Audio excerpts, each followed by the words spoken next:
Did you know there are 4 distinct Bible terms for divorce? No, you didn't. And the modernists take advantage of that and use them interchangeably to prop up the novel 1948 doctrine of the divorce exception clause is for invalidity, not for adultery, as has always been understood up till then.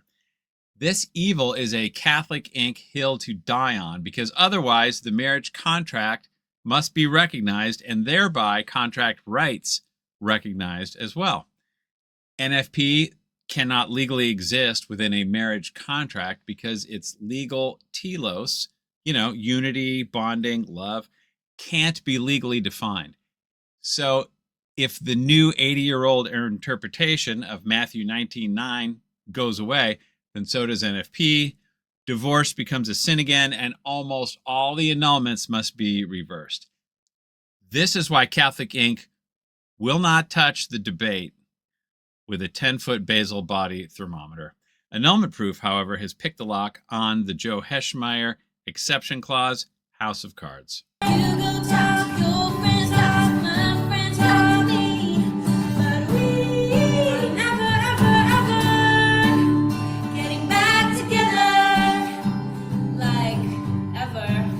Okay, so there you go. That's why I call it the girl boss exception, because 70-80% of divorces are filed by the wife.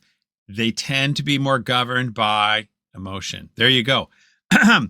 Let's get into the video of Joe Heschmeyer, he's got a huge amount of views on this exception clause thing. And I'm going, hey, this isn't right. And the more I watch, I was like, wow, I can't believe what I've uncovered. We got to make a video.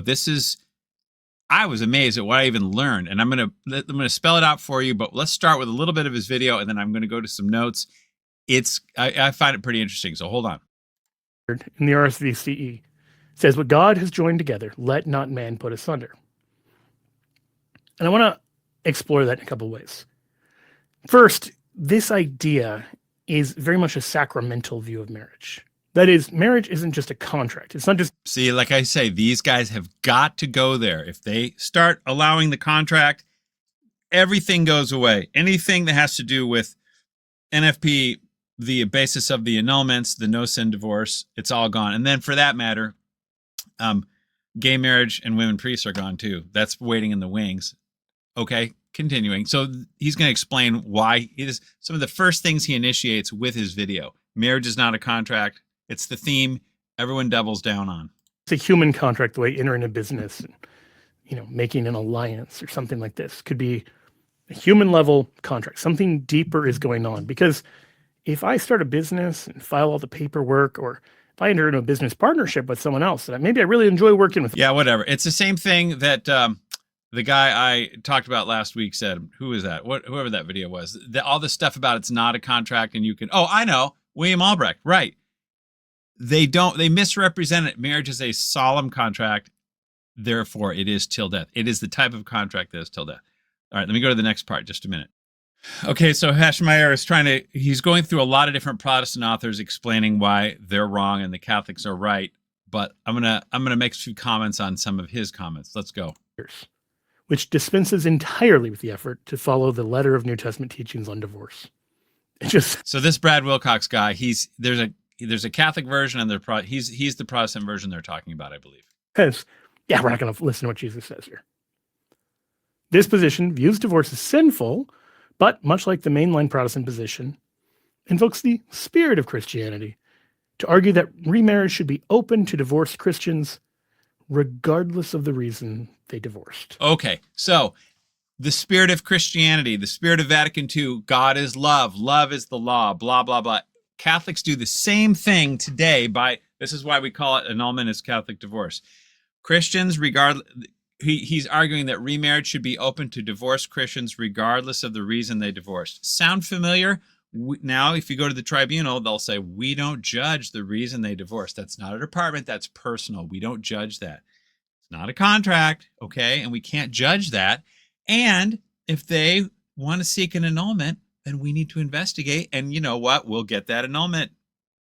By golly, that's what we're going to do. So it's like most dioceses, it's 95 to 99%, if not 100%. I mean, just a ton. Okay. So by another name, Catholics today, Catholic Inc. is doing exactly what Heschmeyer is condemning. The Protestants are openly doing it. And the Catholics are just doing it, like I said, by another name.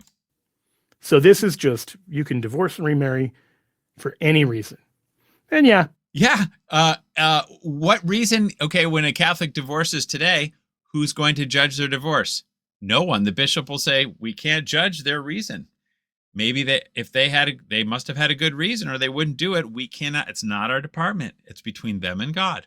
The other spouse and the kids, well, everyone sins. That's the problem. They treat a public contract as a private one. This is why we don't say contract anymore. Go ahead, Joseph. Maybe it's a sin, but it's not going to keep you from going to heaven, right? It's not going to stop you from being a member of the church. It's not going to. Maybe it's a sin, but it's not going to keep you from going to heaven. He's saying this is bad Protestant stuff. It's exactly what Joe Heschmeyer says. Bad Catholic Inc. stuff. It may be a sin, but it's not going to keep you from going to heaven. Really? This is why 100% of divorcers are given communion, are allowed the sacraments, are not ineligible for the sacraments after divorce, like they used to be before Vatican II. You did divorce, you were ineligible for the sacraments. You weren't excommunicated, but you were ineligible because you are a manifest abandoner. That's what you're doing. You're taking your contract to the state, which is what you're not allowed to do. So nowadays, Catholics just do exactly what he is criticizing and saying is wrong. No fault, no issue. It's up to you. Stop you from having your remarriage ceremony in the church. Uh-huh. It's called an annulment wedding. The remarriage ceremony within the church. We're not going to judge your divorce, and we're going to allow you a remarriage ceremony. And it's all bad if you're Protestant, but it's good if you're Catholic. The Protestants are like, We'll bless this thing that Jesus calls sinful, that he calls adultery. We'll call it marriage. Oh, look in the mirror. It's called, you start giving no sin divorce and annulments for on demand because people didn't feel the love. Then what do you expect? It's just the sin of divorce and public adultery by another name. That's all that's going on. That's all it is. This is why we can't go there. We can't talk about that. You get shuffled along if you try. So, as I said, I'm going to focus on that middle position because I agree with the first position. The third position seems so out there that it's pretty obvious that it's wrong.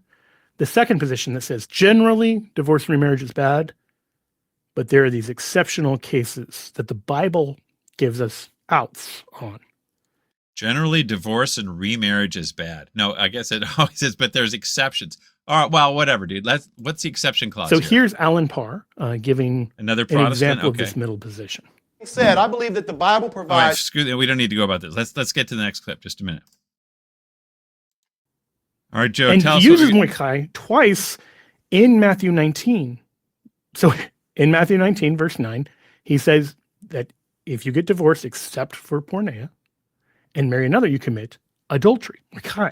So adultery is mentioned, but it's not the grounds. It's not the exception clause. It doesn't say if you get divorced except for adultery. Wait a minute. Yeah, it does. It is the exception clause. If you get divorced except for porneia That's it. There's the exception clause right there. and marry another, you commit adultery. Mordecai. So adultery is mentioned, but it's not the grounds. It's not the exception clause. It doesn't say if you get divorced except for adultery and marry someone else, you commit adultery. No. If you get divorced except for adultery, then your divorce is innocent. But if you get divorced without the exception, it's not innocent. And if you get married while you're still married, that's adultery. So there's two ways to do it. It says except for porneia. And likewise, if she divorces you and marries another, she commits adultery. But notice the exception clause doesn't use the same word that's used for adultery in this verse, in Matthew 19, verse 9. There's a Greek word for adultery, very clear Greek word for adultery.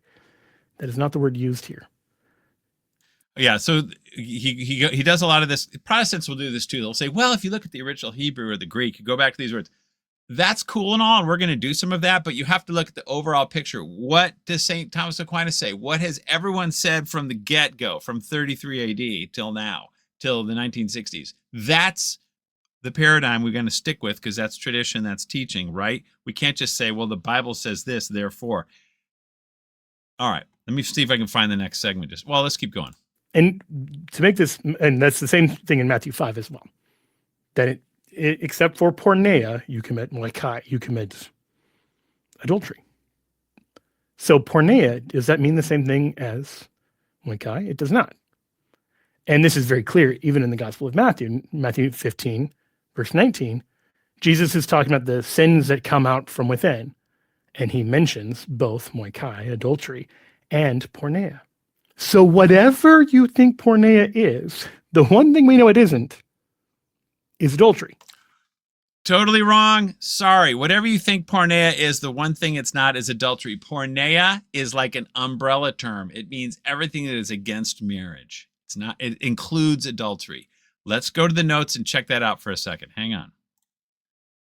Okay, here it is. I'm going to put these notes in the show notes, so if you don't see my little screen or whatever, don't worry about it. There's a lot of cool stuff in here that we're going to get to. I definitely want you to watch to the end of this video. If it takes you all week and you do it in pieces, cool. Because I think this is really, what I stumbled across is just going to blow away all this narrative that everyone says that if your marriage is unlawful, you can get the annulment and get the divorce. No.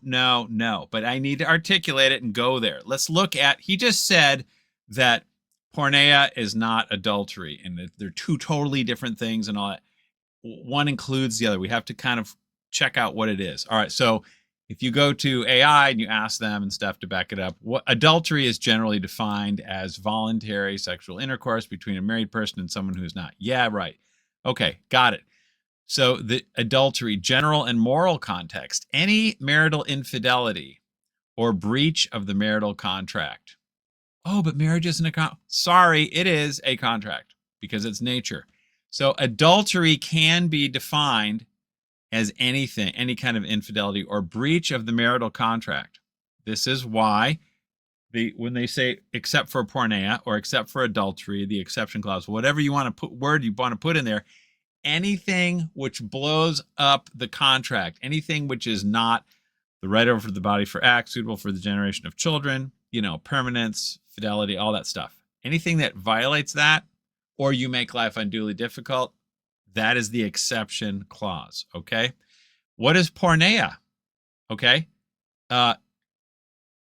Yes, Thomas Aquinas explicitly affirmed that porneia can include adultery, moikai, adultery in the context of marriage law. This is what I'm saying. Look at what Heschmeyer says. No, Aquinas, you're totally wrong. Porneia cannot include adultery. Aquinas is right. It can. It is like an umbrella term. All right. So let's go back to the video. Hold on. There's right. I'll come back to this. There's a lot of notes I got to get to. Because it's distinguished in 1519 from adultery, and it's frankly distinguished in Matthew 5 and in Matthew 19 from adultery. Because when you look at each of those things, Jesus is using two separate words to describe two separate realities. To say those mean the same thing makes all three of those passages redundant. Right. So this is why some guy like me has to go through here and find out all the Greek words and what their English translation is and how they're used differently in the Bible, which we are going to do. And again, Joe, the exception clause for porneia, adultery, whatever you want to call it, it's an umbrella term for everything. So it could, I suppose you could argue it even means for marrying your cousin. But we'll talk about that later. Continue, Joe. That's a problem, right? And I'll get into what porneia actually means. But for now, it's enough to know whatever it means, it isn't that. Third problem, the exception swallows the rule. Like if you really believe in a sexual sin exception or an adultery exception, that's unworkable.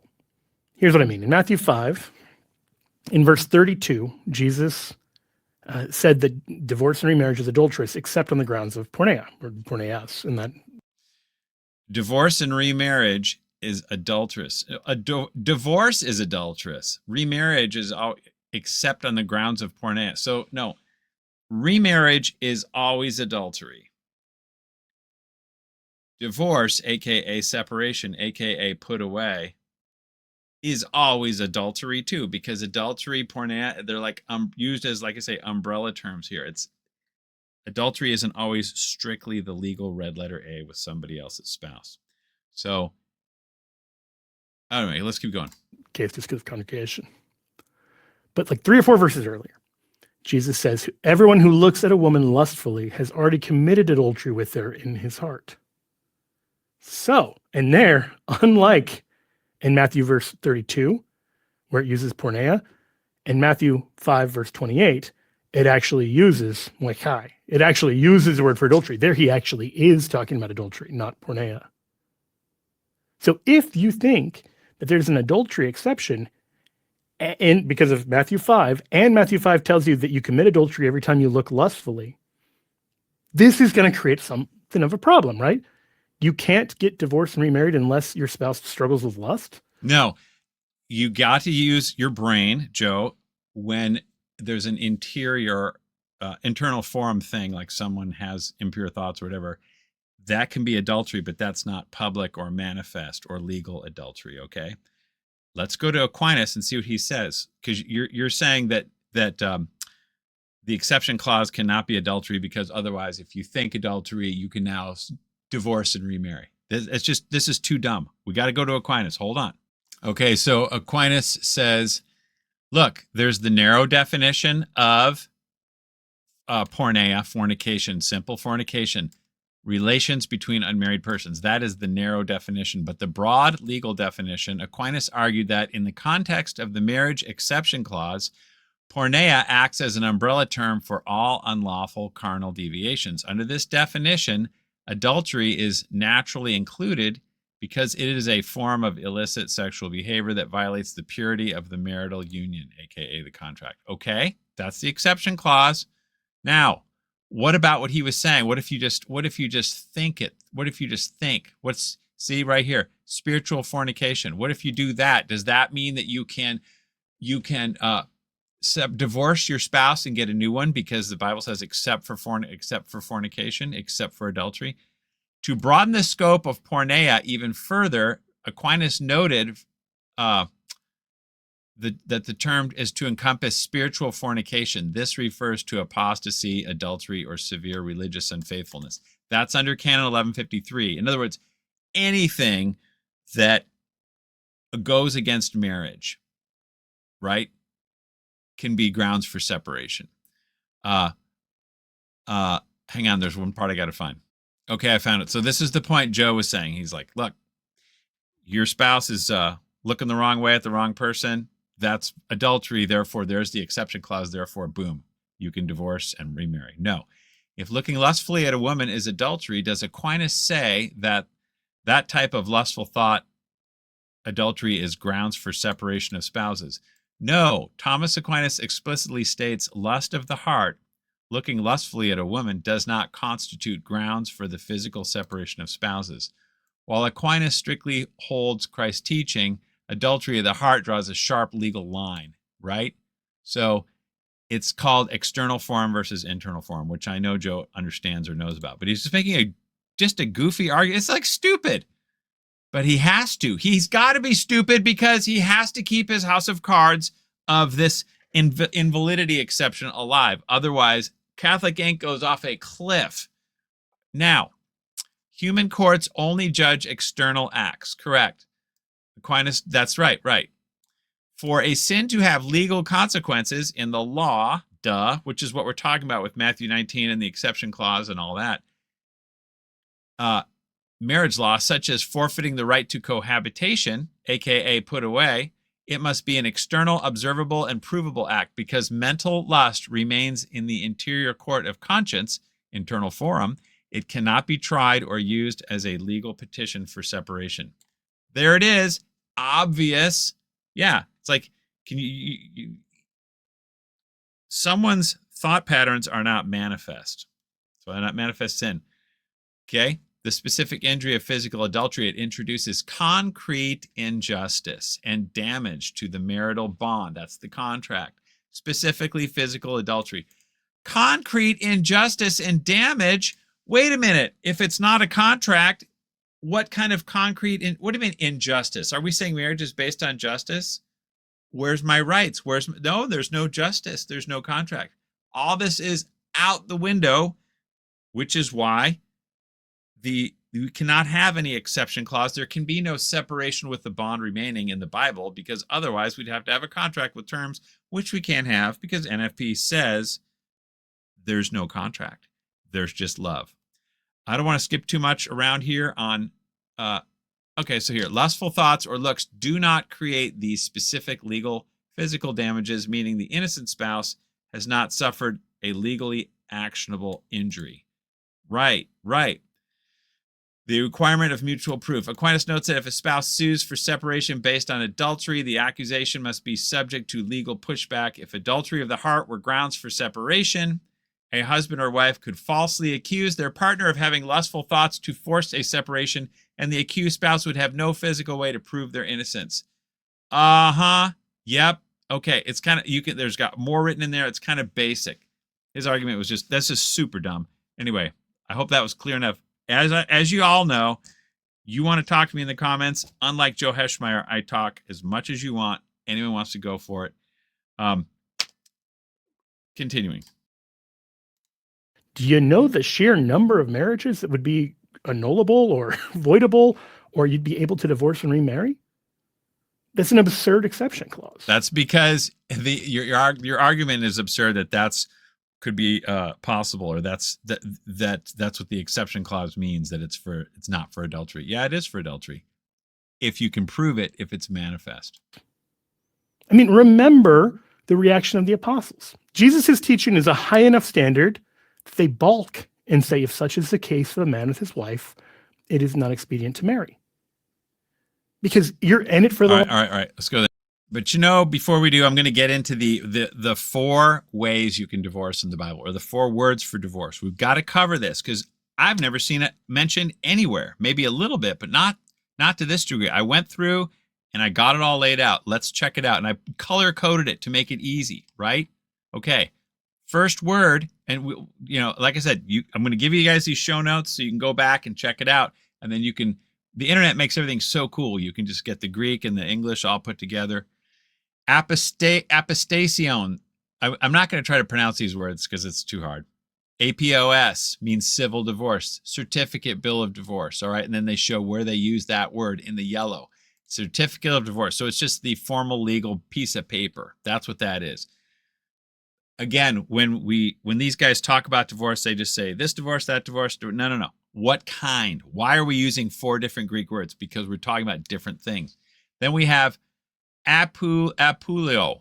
I just get APOL. That is the most common one we're talking about. That is separation with the bond remaining.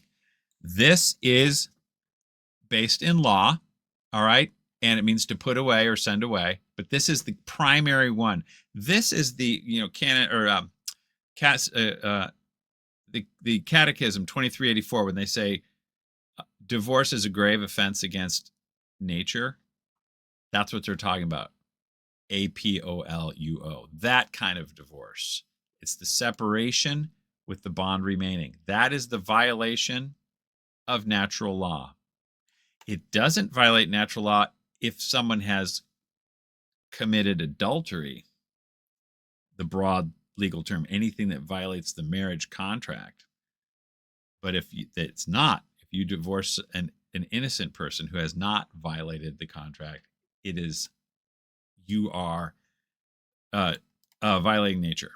So there's that kind. But wait, there's another kind. Chorizo and eggs. Chorizo. That's the legal shattering of the marriage bond, not the contract. This is the contract. Separation with the bond remaining. That's contract stuff. That's why they don't talk about this, because we can't talk about contract, as you know. Chorizo and egg. Green eggs and ham. The legal shattering of the marriage bond, as in the tearing up, the vinculo. There's no bond. We're breaking the bond. Put asunder. You know what I mean? Now, this is another way of, they use this. They just say divorce for all 3 of these. Yellow divorce, blue divorce, green divorce, red divorce. You've got to determine to make the distinctions. So this chorizo and egg thing, all right, again, it's getting rid of the bond. This is the kind of thing that is impossible. That's what, like when Lila Miller says it's impossible to break the contract, what she really means, it's impossible to break the bond. To talk about Lila Miller later. Now, then there's a fourth kind, aphiemi, which is non-legal leaving. So this is also talked about, but this is when, like if you, I don't know, leave an appointment, you leave your handkerchief behind, you are walking away from something, you're just dropping it and leaving. That's a different kind of divorce, because divorce means to separate, but they use this too. And even this is a different kind altogether. When there's nothing legal there, it's a different, there's so much in the Greek here. Okay. So, we'll talk about why they use this between an unbeliever. When your two pagans get married and you get the Pauline Privilege, one person converts. That's when this is used. Different kind of leaving, okay? Because it's a different kind of law there. And they use the same word in Mark 1:18 and about 200 other places in the Bible. They left their nets. Same word, aphiemi. So when you leave something like that, that's not quite as legal, okay? Let's go back to the video. Now that we got those 4 types of divorce and what we're gonna when he mentions different Bible verses, we're gonna go through these and we're gonna say which kind he's talking about, and we're going to shred this stupid modernist 1948 invention called the exception clause is for invalidity. Hang on. I think he's going to talk about Protestantism and some unbiblical rules to incentivize divorce. However, that's exactly what's going on with Catholic Inc. today. Divorce is incentivized among Catholics. So many Protestants, realizing this, invent these totally unbiblical rules about how the offended party gets to get remarried, but the offending party doesn't. Because that's totally stupid. And with the Catholics, though, today, anybody can get remarried if they're offended. They're like, wow, this is really hard. Someone didn't have a capacity for love. Divorce is not a sin in that case. Okay. And because the exception clause says you can divorce if your marriage is invalid. I think it's invalid and I'm going for it. And the priest says, go ahead. No problem. Realize, you don't want to read the Bible in such a way that you give incentives to people to commit adultery. And you don't want to read the Bible in such a way where you give incentives to commit adultery.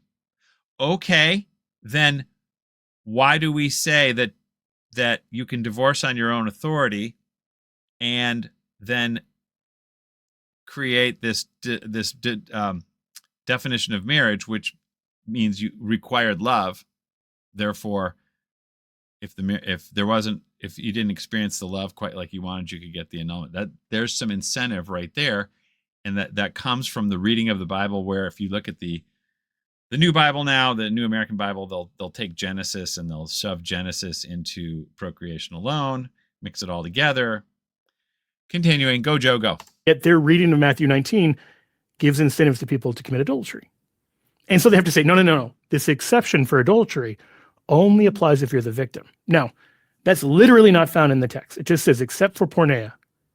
And it also doesn't make any sense. I mean, it makes sense on a logistical level why they don't want to encourage adultery, but think about it for a second. All right, I think that's enough of that. I actually went too far on that. Because, the Protestants are goofed up in some ways, but Catholics aren't far behind in this with the new rules, or lack thereof. Doing just all right, that. We're going to hear a little about what porneia really is from and says, Joe. It is actually reported makes sense. that there is porneia among you, and of a kind that is not tolerated even among pagans, for a man has his father's wife. So that's the exception. There's this whole realm of sexual sin of you can't legally be married to that person. You can imagine a culture in which he's saying that porneia is when you're married to your cousin, and I guess you could argue that is true because it falls under the umbrella of what is unlawful. Why not? Sure, why not? Which people did get married to their step-parents. As far as I know, it's totally legal here in America. I don't know of any cases of it, but I think it's actually legal. It's still gross and wrong. So this points to why the porneia exception isn't really an exception. Wait a minute. Why the Porneia exception isn't really an exception? Because he is saying that, look, if it's invalid, you're not married. Therefore, there is no exception. There is no separation with the bond remaining. That's what he's have to be forced to say. And he tries to pull a rabbit out of his hat later with 1 Corinthians, but it doesn't work. So Porneia is the exception, and it's for anything which violates the contract. But he's saying that Porneia means only if you marry your cousin and nothing else. Nobody says this until basically until Vatican II is where this comes up, because they have to change they had to get rid of the contract. Let me go to the next clip, just a minute. Okay, there's some kind of hypothetical here. A pagan's talking. Let's see what he says to say here. I've become a Christian now, and I know Jesus says I cannot get divorced and remarried. But the woman I'm married to is a close relative. You know, it's like a cousin, it's an aunt, it's whatever. What do I do? And the exception clause in Matthew says, the divorce and remarriage teaching of Jesus is not meant to force you into unlawful marriage. You're not forced to remain married to someone you never should have been married to in the first place, right? If you've gotten married to your stepmom and then you become a Christian, you can divorce and remarry. In fact, you have to get divorced, right? Okay, yeah, but you can't do so on your own authority, but go ahead. You can't just continue in that relationship, because that relationship isn't God joining the two of you together. It is fornication. You are unmarried. And all this has to do with people who are married. So it's like you don't need an exception clause for someone who's not married. So that's why his point is there's no exception clause, because if you're not married, what are you talking about?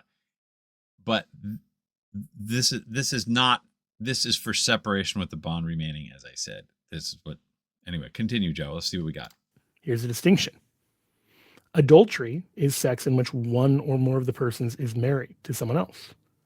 Fornication is when you're not married. And so in describing one category of marriages as porneia, the Jews were calling these Greek marriages not marriage. They're calling it harlotry, not real marriage. So I ask, could you imagine such a case today? Well, let's say you've got someone who's in a civil same-sex marriage, and then they convert, and they say, I know I'm not supposed to get divorced and remarried in Christianity. It's adultery. Should I stay with this person of the same sex? If you asked those 18% of Baptist pastors who know that divorce and remarriage is never allowed, if God would want them to get divorced and remarried in this case, I bet 100% of them would say. Right. So yes, if you have a lesbian wedding, it's like, duh, that's not a wedding. This is not for the exception clause. All right. The exception clause is for married people who need to separate. It's just kind of stupid to say that the exception clause is for when two chicks get married.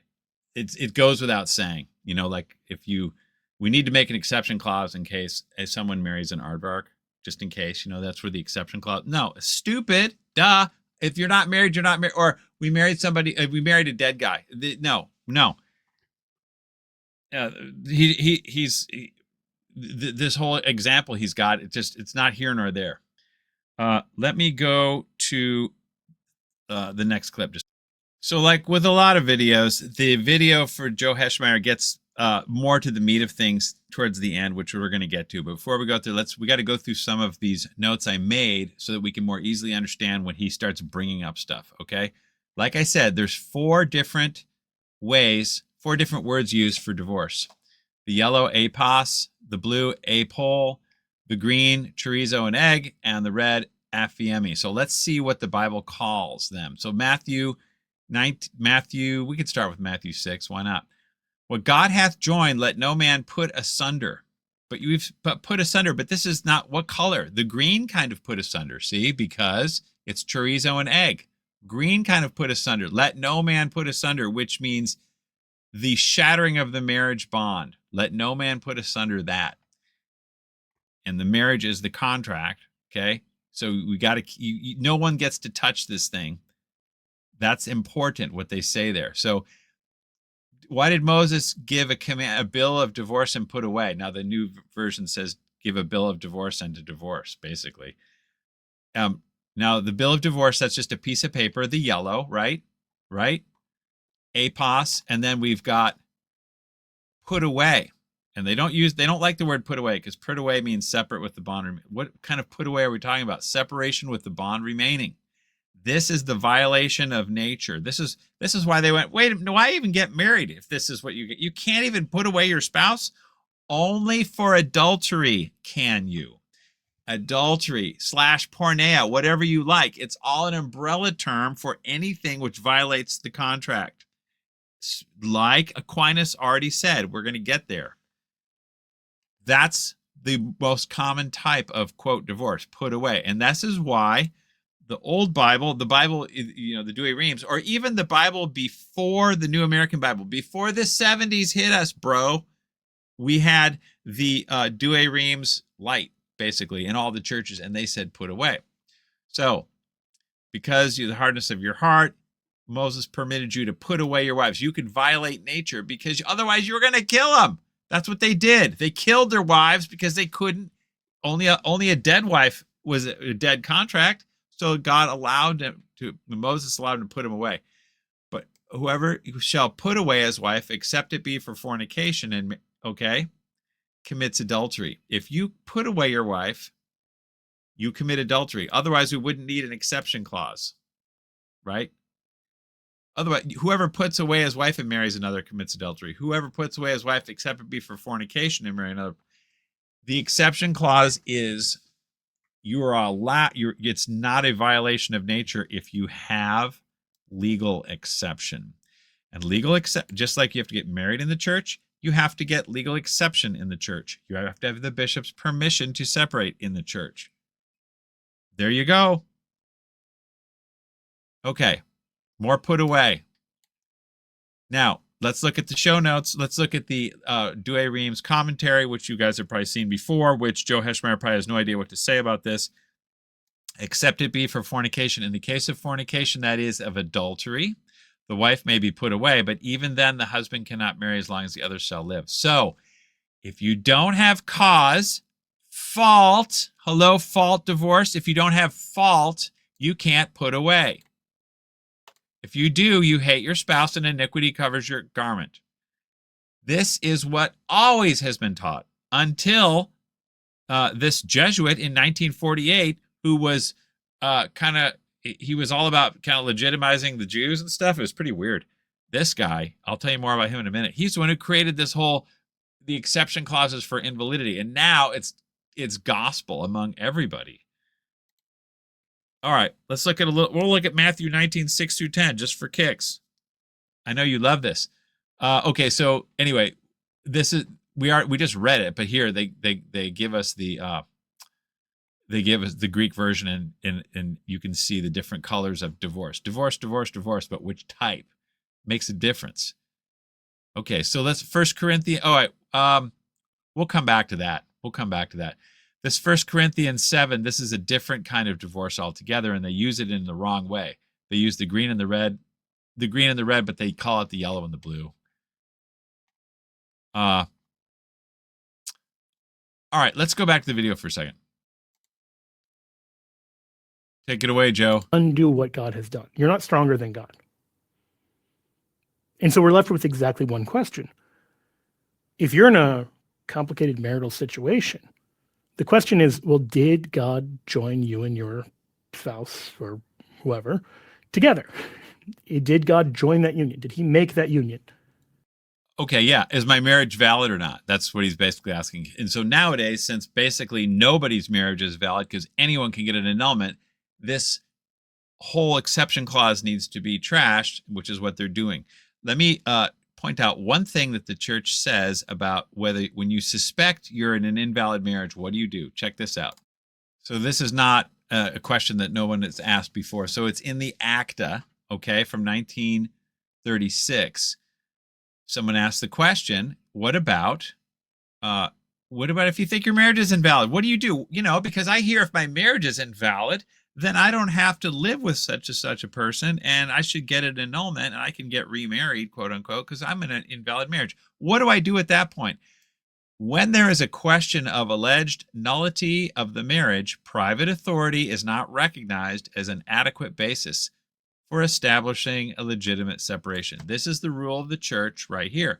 And it explains that separation of spouses is not a merely civil effect of marriage. That's because the contract is natural law, and the Catechism says marriage or divorce violates nature. Got it? So it's not merely civil. This is a lie that the civil divorce handles the civil effects. No, they handle the spiritual effects, and they kick the bishop out of the courtroom. It's supposed to be the bishop's courtroom, and that's why they had the separation courts until the 1970s. And then the bishop said, whoa, this is about love now, so I'm out because I can't judge that. Okay. So anyway, there you have it. You cannot divorce on your own authority. And this is part of why we have to abandon the contract. We can't talk about a contract because then you can do everything on your own authority. We're just going to say everything is just a bond. Everything is just a covenant, and there is no contract. All right. Let's get back to Joe.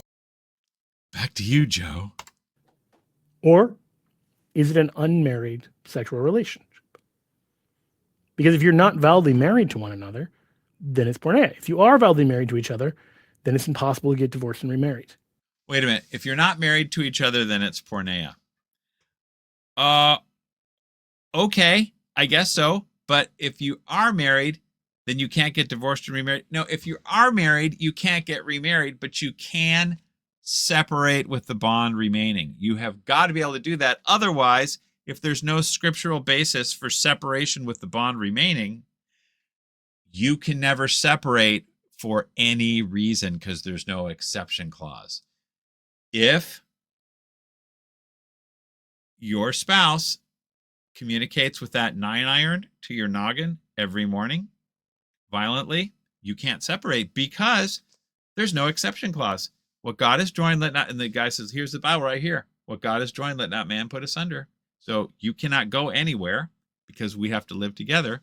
And this is why they, instead of having the exception clause, they just have everything as an exception clause. There is no contract. You don't even have to live together anymore. It's just this thing called a covenant, and there's no rules anymore. That's the way they operate because we have got to have a legal telos, a legal depository for all those NFP deposits, you know what I mean? And what are we going to call it? We're going to call it the love depository, which cannot be defined. So there's no contract because you can't say I have a right to love. Really? Give me 27 measures of love right now. You owe me. The Bible says you owe me 27 measures. There's something. It's just stupid. All right. Sorry. Keep going. Go. So once you understand it that way, you realize that the exception clause in Matthew is not really an exception at all. Because it's saying, yeah, the teaching on divorce and remarriage doesn't apply to people who aren't married. How about the teaching on divorce? This is what's the problem. This is the problem, the teaching of divorce and remarriage. Dude, how about just divorce? There is no remarriage, but since we have NFP, we now have the corresponding annulment explosion off the chart. 21,000% increase in the USA right after Vatican II. 21,000% increase. What are we going to do with that? We either got to say it's wrong or we got to fix the Bible so that it's not wrong and that it's right. And how do we do that? We say there's no exception clause, there's no contract. Therefore, we have to say the things that Joe is saying now. Let's let him keep going. Which someone who is coming from a Gentile background is not going to be even asking that question in the same way because the whole porneia system is a very Jewish understanding of marriage. So this hopefully explains why you find it in Matthew, because Matthew knows his readers who are Jewish are going to be more likely to ask, what about these complicated legal cases of porneia? And his point there, including this clause, is doesn't apply to those, which again, everybody else, I think, can just take that for granted. That when we say divorce or remarriage is not permitted, we mean when there's a valid marriage. Oh, duh, but also when there is a valid marriage, Divorce, aka separation with the bond remaining, is permitted, but remarriage never is. And you know something? They're all valid until proven otherwise. This is why, and there's no, if you have to have a divorce first, your tribunal says that there's legal separation always available, so you don't have to get a divorce. Divorce is never the only possible way. Talked about that a bunch of times. We don't mean when there's not a valid marriage. So if you've, forced someone at gunpoint to marry you, that's not. Nobody does that. Nobody listening to my voice right now is forced at gunpoint. That's not what happens. All the annulments are the typical midlife. I'm not fulfilled. I'm a desperate housewife. Whatever. That's just common, typical. A valid marriage. They're not bound to stick it out with you. God didn't join the two of you together. You tried to at gunpoint, right? Like those things are not valid marriages, and therefore you are free to get remarried in quotation marks because you're really just free to get married for the first time. This, by the way, explains this very controversial part of Catholic practice that's very confusing to many Protestants. The idea of an annulment. An annulment is not a declaration. There used to be a marriage here and now there isn't. An annulment is the church trying to answer the question, is there a valid marriage? Has God joined the two of them together? Because if so, there's nothing we can do about it. Or was there a human attempt at coming together that wasn't sanctioned by God? A human attempt to come together? Well, if they physically could come together, then they succeeded. That's all because of nature. Oh, that reminds me. We got to get to another video really quick, a short one. This is crazy. Wait, check this out.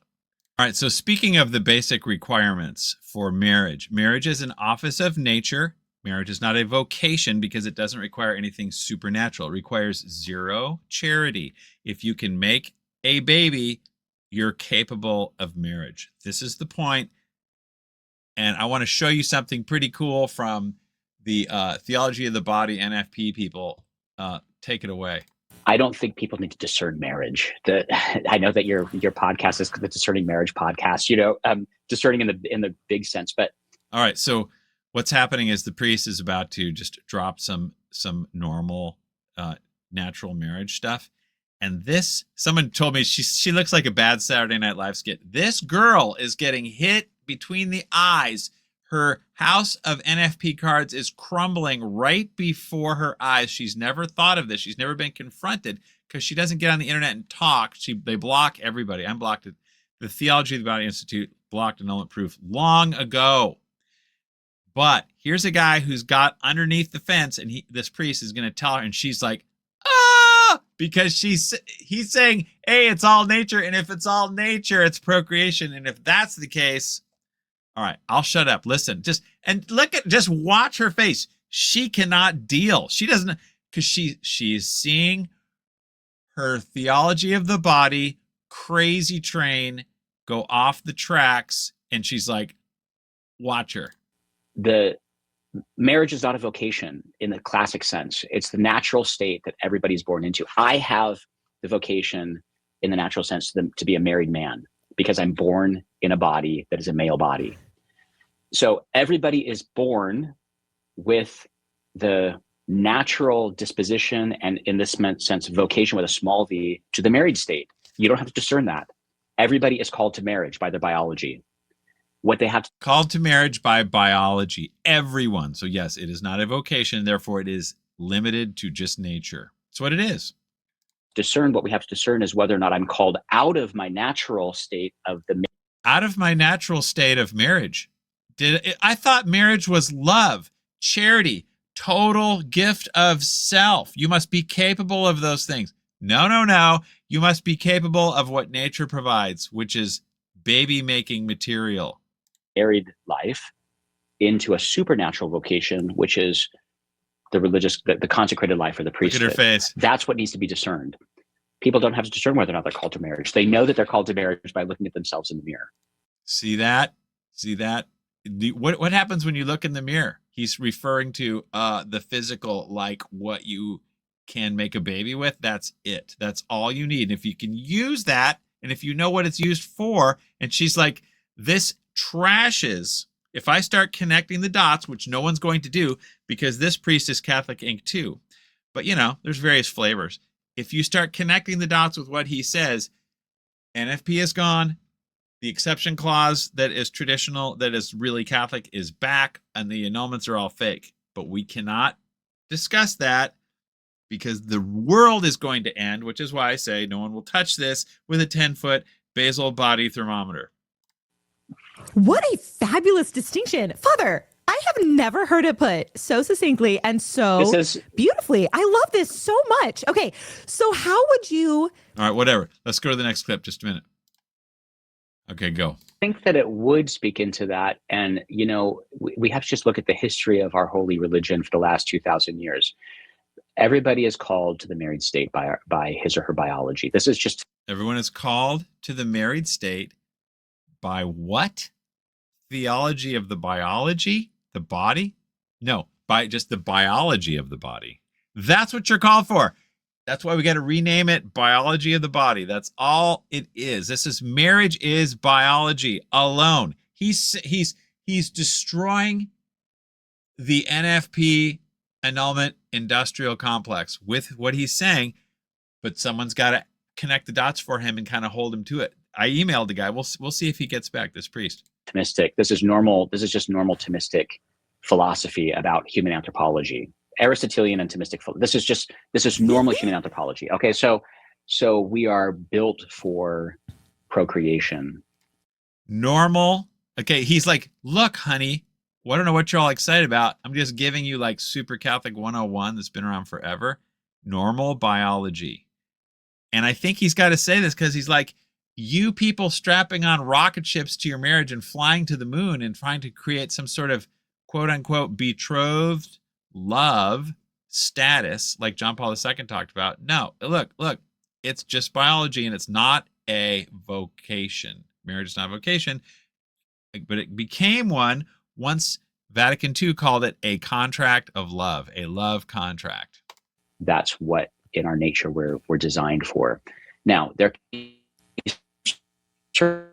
sounds where he or she won't actually find him or herself married. All right, that's good. Good enough. Let's go back to Heschmeyer here. Hang on. All right, Joe. For a variety of reasons. The person was psychologically incapacitated or under duress, or they're the same sex, or they're related, or one of them's already married, or any of these other reasons that could invalidate a marriage. And so in the Catechism, in paragraph 1629, it explains what an annulment is and isn't. That if you have a reason that renders the marriage null and void, the church, after an examination of the situation by the competent ecclesiastical tribunal, can declare the nullity of a marriage, i.e., that the marriage never existed. So an annulment is not, it was good and now it's not. As a matter of fact, that's exactly what it is in practice. Everyone's fine. No one gets an annulment the day after the wedding, like basically nobody, unless they found out they married the wrong person. Everything's fine until stuff gets hard, until, like Archbishop Fulton Sheen says, people get to the bottom of their ego. He says, now, what do? Oh, it must not be valid because I can't, this is nothing working, or there's not enough love. That's all that's going on. So you fall out of love, or whatever you want to call it. There wasn't any there to begin with enough, so the marriage isn't valid because we've spiritualized it. But look, remember what the priest just said? Hey, it's just biology. It's just nature. Oh, I guess then that this is why there was no divorce and annulment forever until the Beatles, because all you need is love. Then no one can qualify because no one has perfect love. No one's, no one's good enough for perfection. This total Trinitarian stuff. It never existed in the first place. And of course, in that case, you are free to get married, provided any natural obligations of a previous union are discharged, Provided natural obligations of a previous union are discharged. Well, natural obligations, I guess that means you're the taking care of the kids and all that stuff. All right. So if you're going to do that, though, if you can, these obligate, in the case of contracting parties are free to marry, provided the natural obligations of a previous union are discharged. By who? By the civil judge, I guess.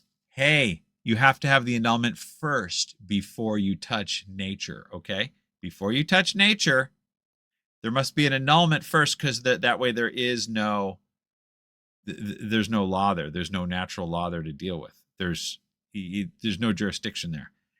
But they're all doing the divorces before the annulment.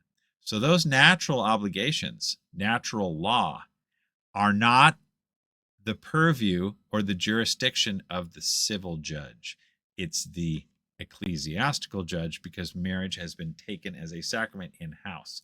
You cannot get married out of the church, nor can you get separated out of the church. So the catechism isn't all wrong all the time. Someone's got to point this stuff out, and everyone's been brainwashed to the max. Divorce isn't a sin, only remarriage without an annulment is. There's a phrase that's memorized by everybody. I'm surprised they don't make all the third graders say it and memorize it, like a bunch of little Chinese kids. And what's the other thing? Your kids, and where they live and stuff like that, that's all just civil. Those are civil effects. The state is in charge. The state owns your kids. Your education rights are civil right, or just a civil effect. So you have no education. They don't come from God, right? Right. It's all it's just total heresy, but they're doing it in the name of, it's NFP that created all this legal reworking, and no one can talk. You cannot go there. We're not going to touch it. Are we, Joe? No, I've been trying to get a hold of Joe for a while. We'll see if he watches this. Go ahead. Like, you may be in a situation where you need to take care of children you have with this person. And so it might be a more complicated situation there, but you don't have some kind of marital union with them if God didn't join the two of you together, even if the state says you do. That's what an annulment is asking. And so that's how it differs. So Caesar can say two people are together. That is not the question we're asking about. The question is, did God join the two of you together? Now, I present this radical teaching because I think it's vital that we do so. Jesus thought it was important that we do so. And it's discouraging to see many Christians divorcing at very nearly the same rate as everybody else, partly because you've got preachers who are constantly downplaying, watering down, distorting, and denying what Jesus has said. Sounds familiar. It's going on in the Catholic Church all over the place. Because if we have to keep NFP in-house, then we have to have love as law. Therefore, there is no law. Therefore, follow your conscience to wherever you want to go with marriage. But I want to close with a couple of things. Number one, kind of a word to those who are already divorced or separated. Because this is not a particularly pastoral kind of approach here. I'm just telling you the truth about what Jesus said. But I know marital situations can be complicated. So a few things. Number one, as canon law acknowledges, there can be valid reasons where your mental or physical health are seriously in danger. And in those cases, you might need to leave. You might need to separate. All right. Everyone knows about Canon 1153. You have you can separate for grave cause, right? This is divine law. This comes from Matthew 19, the exception clause. That's what this is. Otherwise, it's just canon law. And if it's just canon law, then, hey, it doesn't have to be followed. The bishop doesn't follow it. I don't have to follow it if the bishop doesn't follow it. That's kind of a Layla Miller deal. No, it's divine law because of the exception clause. However, if NFP is natural, there can be no exception clause.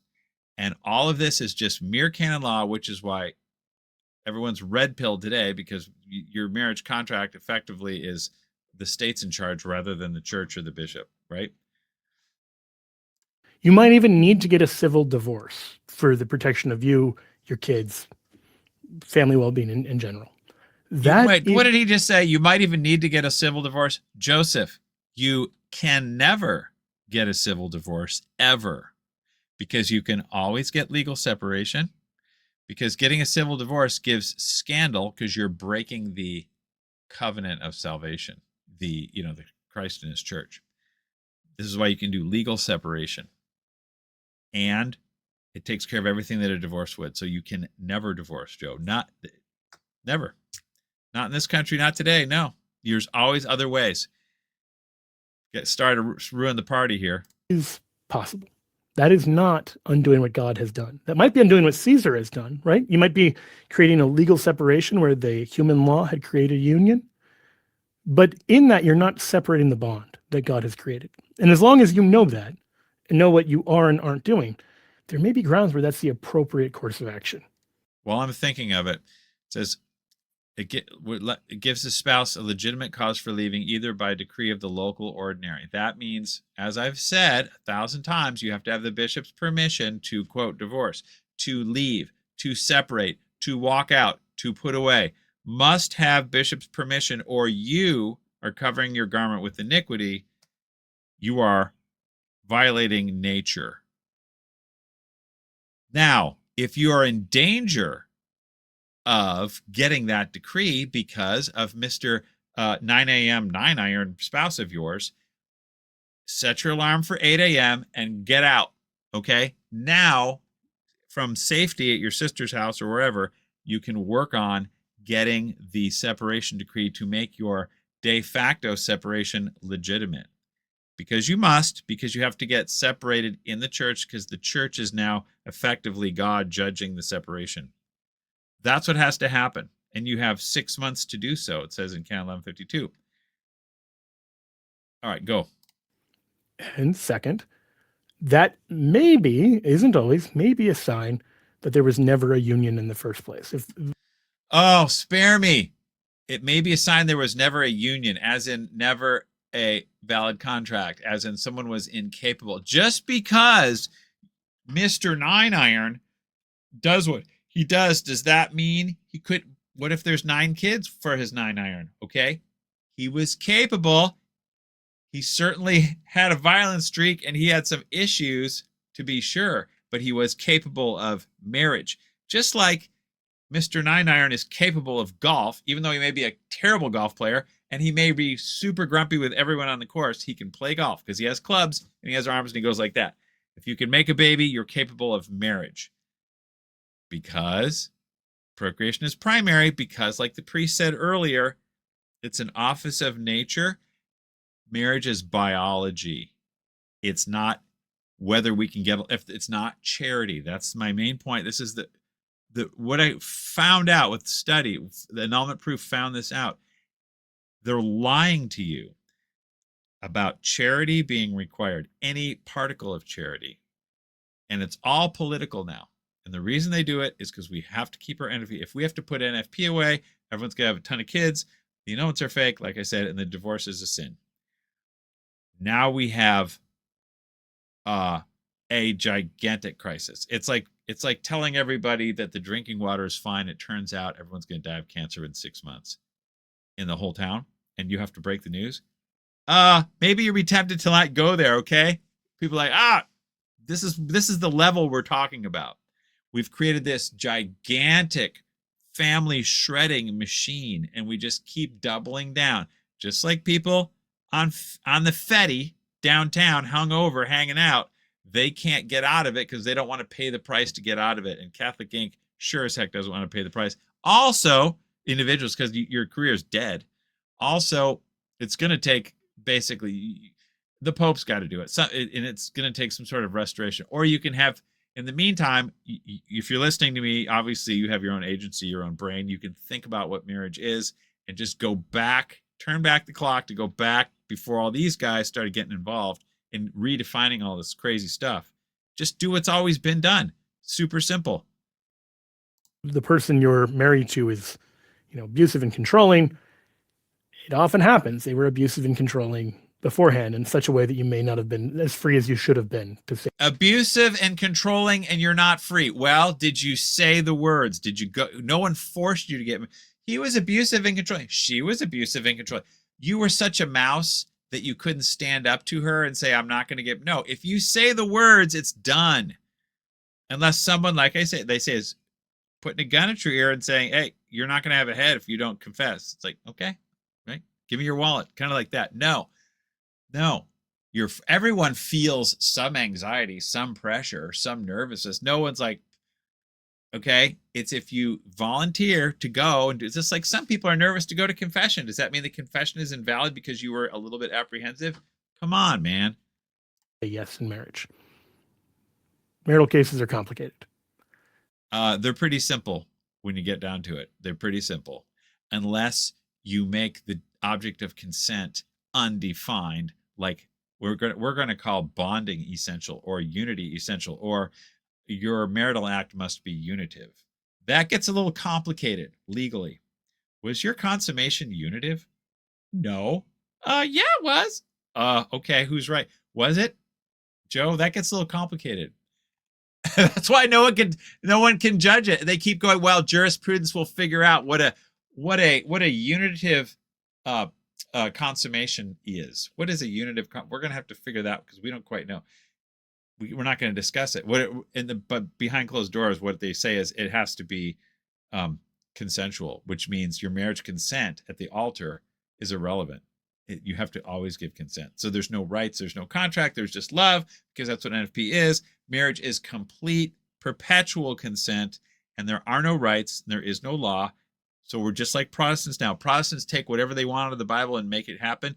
Catholics today take marriage law and make it whatever they want because it's all internal. You follow your conscience. That's why he was saying, oh, if you have it can't be adultery is the exception clause, because what if you have adulterous thoughts? There's external in internal form, and nowadays everything is internal, which is why every divorcer gets communion.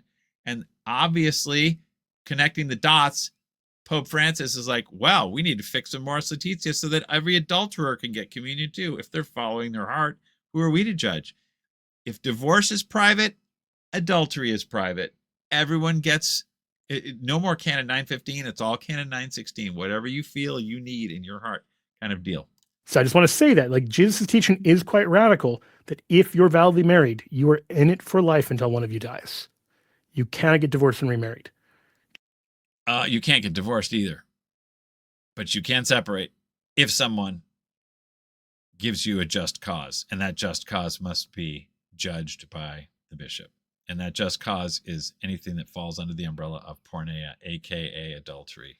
Jesus is not there settling the often more complicated question of, how do I know if I'm validly married?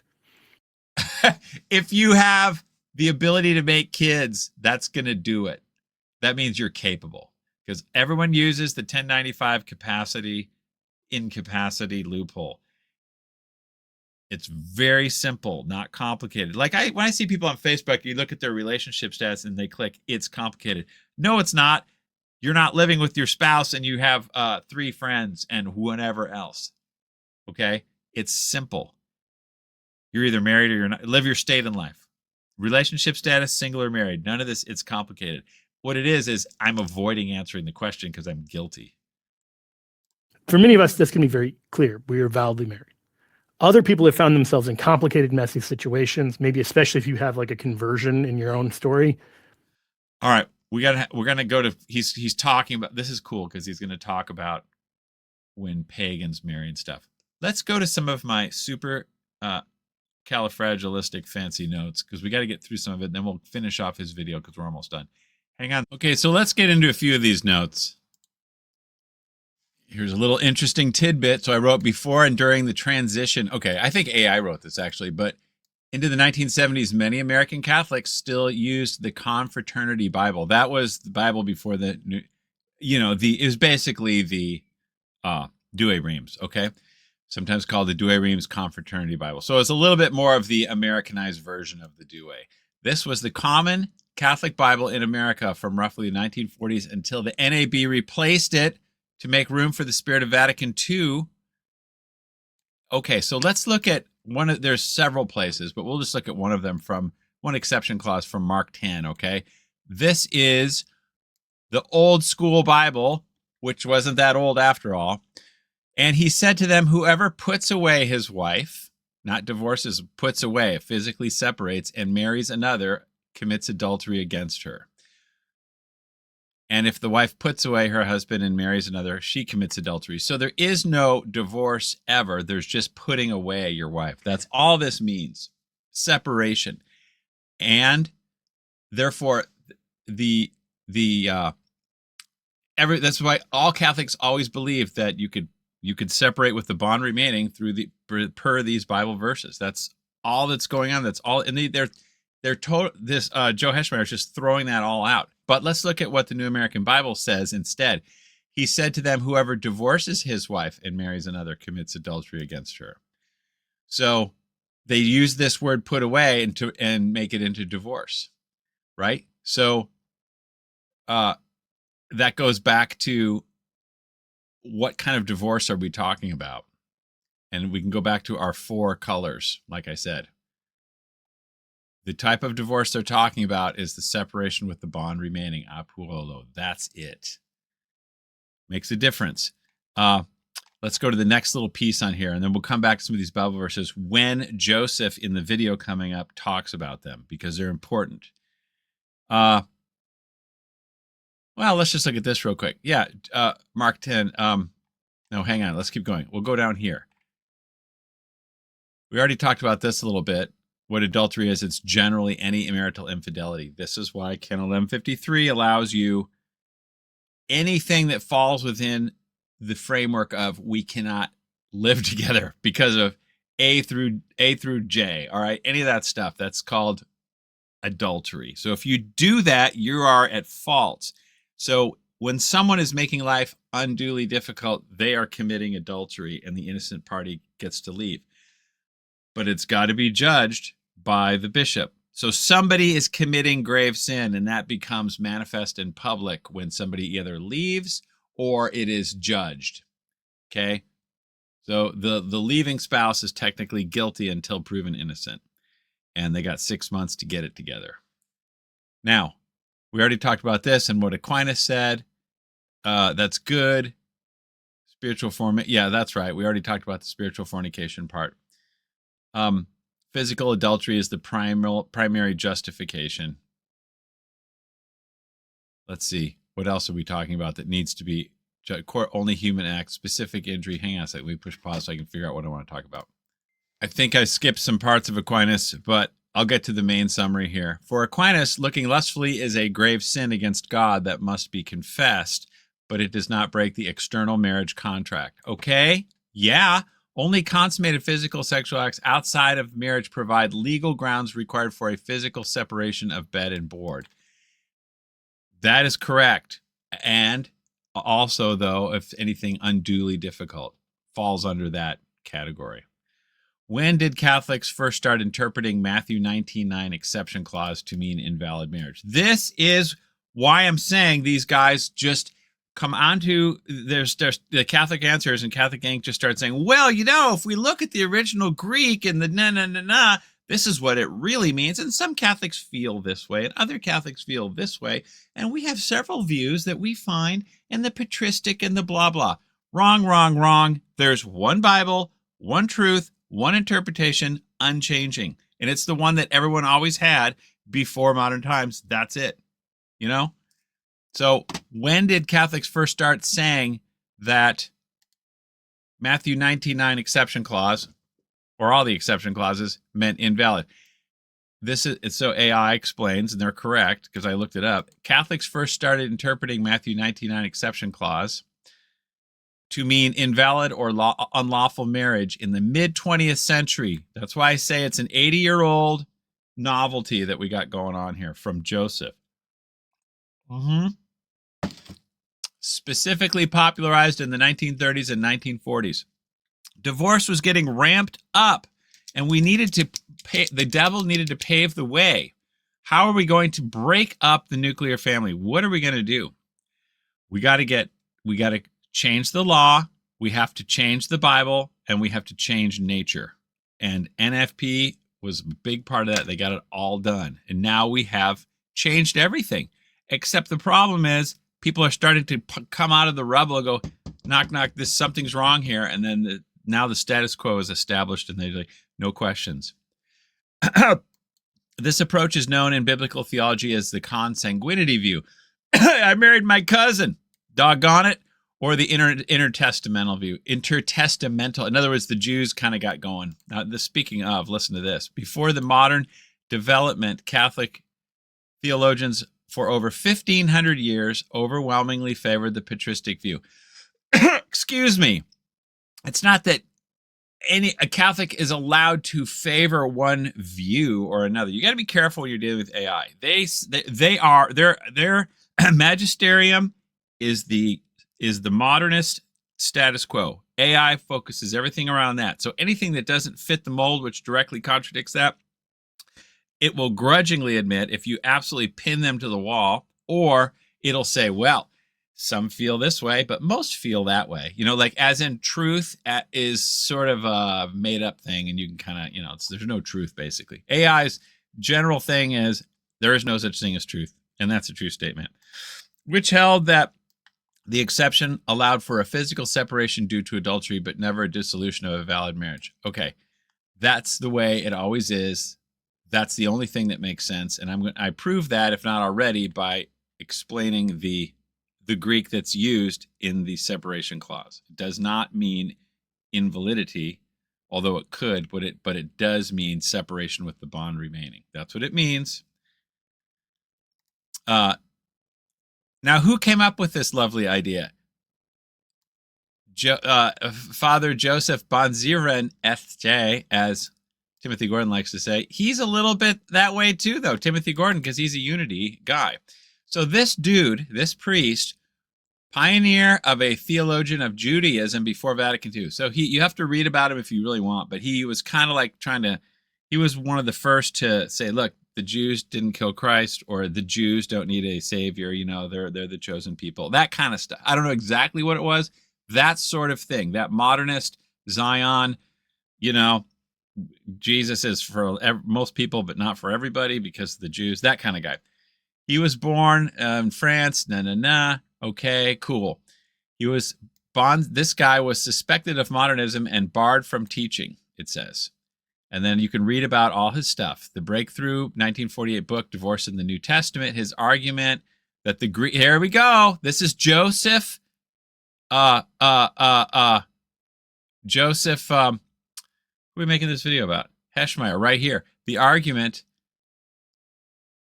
Porneia was a translation of the Hebrew, which Jewish legal context specifically referred to incestuous or invalid unions that violated the kinship.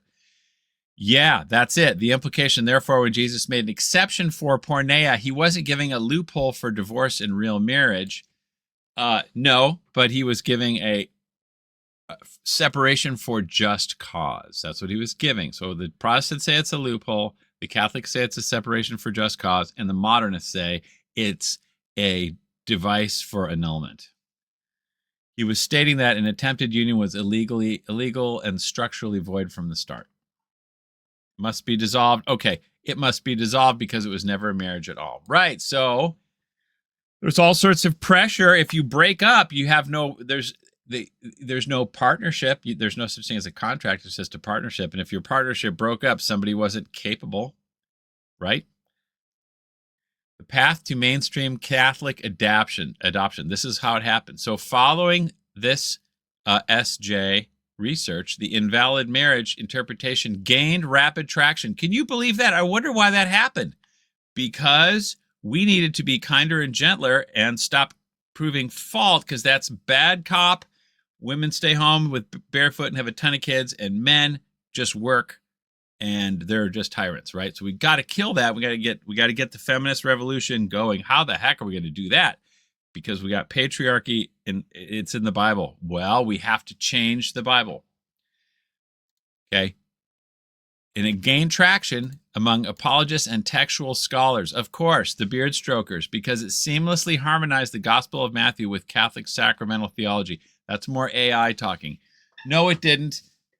It started to it basically gave scriptural backbone or a footing for separate for invalidity, because we're going to have an annulment revolution, and the Bible is totally in our way at this point. So what are we going to do? We're going to sell this, and you know how we do it? We mix NFP in there at the same time. That's the rocket fuel, and everyone bites onto that really hard, and no one wants to let go. And we're going to change the Bible. And this is why I'm saying that these modernists that have changed the exception clause, It's coming out of thin air, and it has no historical context, just like Protestantism. But no one's allowed to ask questions. They just say, well, let's just go back to the original. No, how about we go back like 100 years? How about that? The annulment connection. This interpretation provides a direct biblical precedent for what the Catholic Church today calls a declaration of nullity. Yes, that's right. Because annulment is not in the Bible, right? Just like, I don't know. It doesn't need to be in the Bible. Obviously, if you're not capable of marriage, you're not. They don't need to explain that. Okay. It reframes the text from a clause about ending a marriage to a clause about recognizing an invalid one. No, it reframes the text from a clause about separating with the bond remain to absolutely get rid of it. That's what it is. So they're saying, no, the reason, and the way they sell NFP is they say it's not contraception. And the way they sell this exception clause of invalidity, they'll say it's not a divorce. And everyone's like, oh, and who's going to take all the time to go back and look at figure it all out and then climb uphill against all these people? Me, and I don't know who else, but this is why everyone just sort of goes with it. Let's see, the New American Bible, definitive cultural stamp. The translators chose to integrate this specific modern theory directly into the scripture text itself. You don't say. You're kidding. They wouldn't do that? That's criminal. That's changing the Bible. This is why Catholics sort of need to wake up when they go to Novus Ordo and what they're reading. You've got to check everything against the Douay, or you're like, and there's a lot of stuff taken out of the Bible or switched around, like a lot of things in Tobit. There's just a ton of it. Who is it? The guy on YouTube I know. Oh God, I gotta pause while I remember his name. Just a minute. Ascent of Mount Carmel. That's who I was thinking of. He's done a lot of cool stuff. There's a bunch of different videos about the Douay Reims. There's so much you could talk about. I'll just let him do it. It's good. It's good. There's like 5 or 6 videos. All right, back to our show. All right, so rather than translating this passage except for unchastity, it rendered Matthew 19, I say to you, whoever divorces his wife, unless the marriage is unlawful. So that's just a sneaky way. It's a more fancy footwork, I call it. They do a ton of that. It's bad. It's so insidious. People have to know their faith today, and it's really difficult. If you just go with the catechism and what everyone tells you and Father Mike Schmitz, you're going to run into trouble. Not all the time, but sometimes, and it's not good. Now, summary of Catholic status. While this invalid marriage view is highly popular among modern Catholic apologists, it's the only one. Because what if they say you can separate for adultery, then you have to go back to the canon laws, which are ignored. And then there's no teeth to it. You either have to have the fault-based system or you have to have the no-fault-based system. And right now we are operating on the no-fault-based system in the church. The Catholic Church has adopted no fault. It's all privatized because marriage is public. You don't have to have fault anymore because you're like, yeah, it's all in between my ears what I think. So we have become no fault in order to process to get our to keep our annulment basis in the Bible from 80 years ago. All right, it is never okay. Catholic apologists, it is explicit printed in standard Catholic liturgical Bibles. The Catholic Church has never dogmatically or officially endorsed it as the only permissible reading. Yes. You can read all kinds of things, obviously, but there's only one correct interpretation. Just like Genesis and how old the earth is. There's only one correct answer to that. God knows the answer, everyone in heaven knows the answer, and the church knows the answer, and there's only one possible unchanging answer per scripture. Can't change. But you can read it a bunch of different ways, but there's only one answer, and everyone needs to believe the correct answer. Now then, it exists alongside the ancient patristic view as an approved theological framework to explain the absolute. It exists alongside. No, it doesn't exist alongside the ancient patristic view. Ancient patristic view is AI speak for Catholic. Okay. Here is a little 2381. This is pretty good. Adultery is an injustice. That phrase, when you look at the catechism about some of this divorce stuff, you got to kind of pick it over. Just a second, I'm going to change the lighting in here. Adultery is an injustice. He who commits adultery fails in his commitment. Okay, if it's an injustice, that means there is a contract, because a covenant is a sign. A covenant isn't based in justice, because that means you have specific rights. Okay, a contract is based in justice. Marriage is a solemn contract. He who commits adultery fails in his commitment. Commitment to what? This is the question I always ask people when they say, well, marriage is about commitment. Marriage is commitment. Commitment to what? Commitment to commitment? Commitment to the vows. The vows to what? The vows to the contract. The vows to the object. In other words, the right over the body for acts suitable for the generation of children, perpetual and inclusive. That's the thing you committed to, not the contract, all right? You can commit to love and obedience and all that. That's good. You should, you must, but it's the contract is where the rubber meets the road, the legal part. So, and that's where if adultery is an injustice, there has to be a contract. And like we already discussed, adultery is not just extramarital adultery affairs or anything. Adultery is anything that violates the contract. Anything. If you become an apostate, if you walk out, that is a form of adultery. It falls under adultery, which is why they have they don't just say if you marry someone else, that's adultery. They say if you leave and marry someone else, that's adultery. So the two things are adultery. And you can leave if there's grave cause, if there's a cause in justice, right? Because marriage is based in justice. The conjugal act is based in nature. Okay, so he does injury to the sign of the covenant. Look at that. Look at that. Adultery does injury to what? At first, it's an injustice because it breaks nature. It fails in the contract, okay, because you are not being exclusive.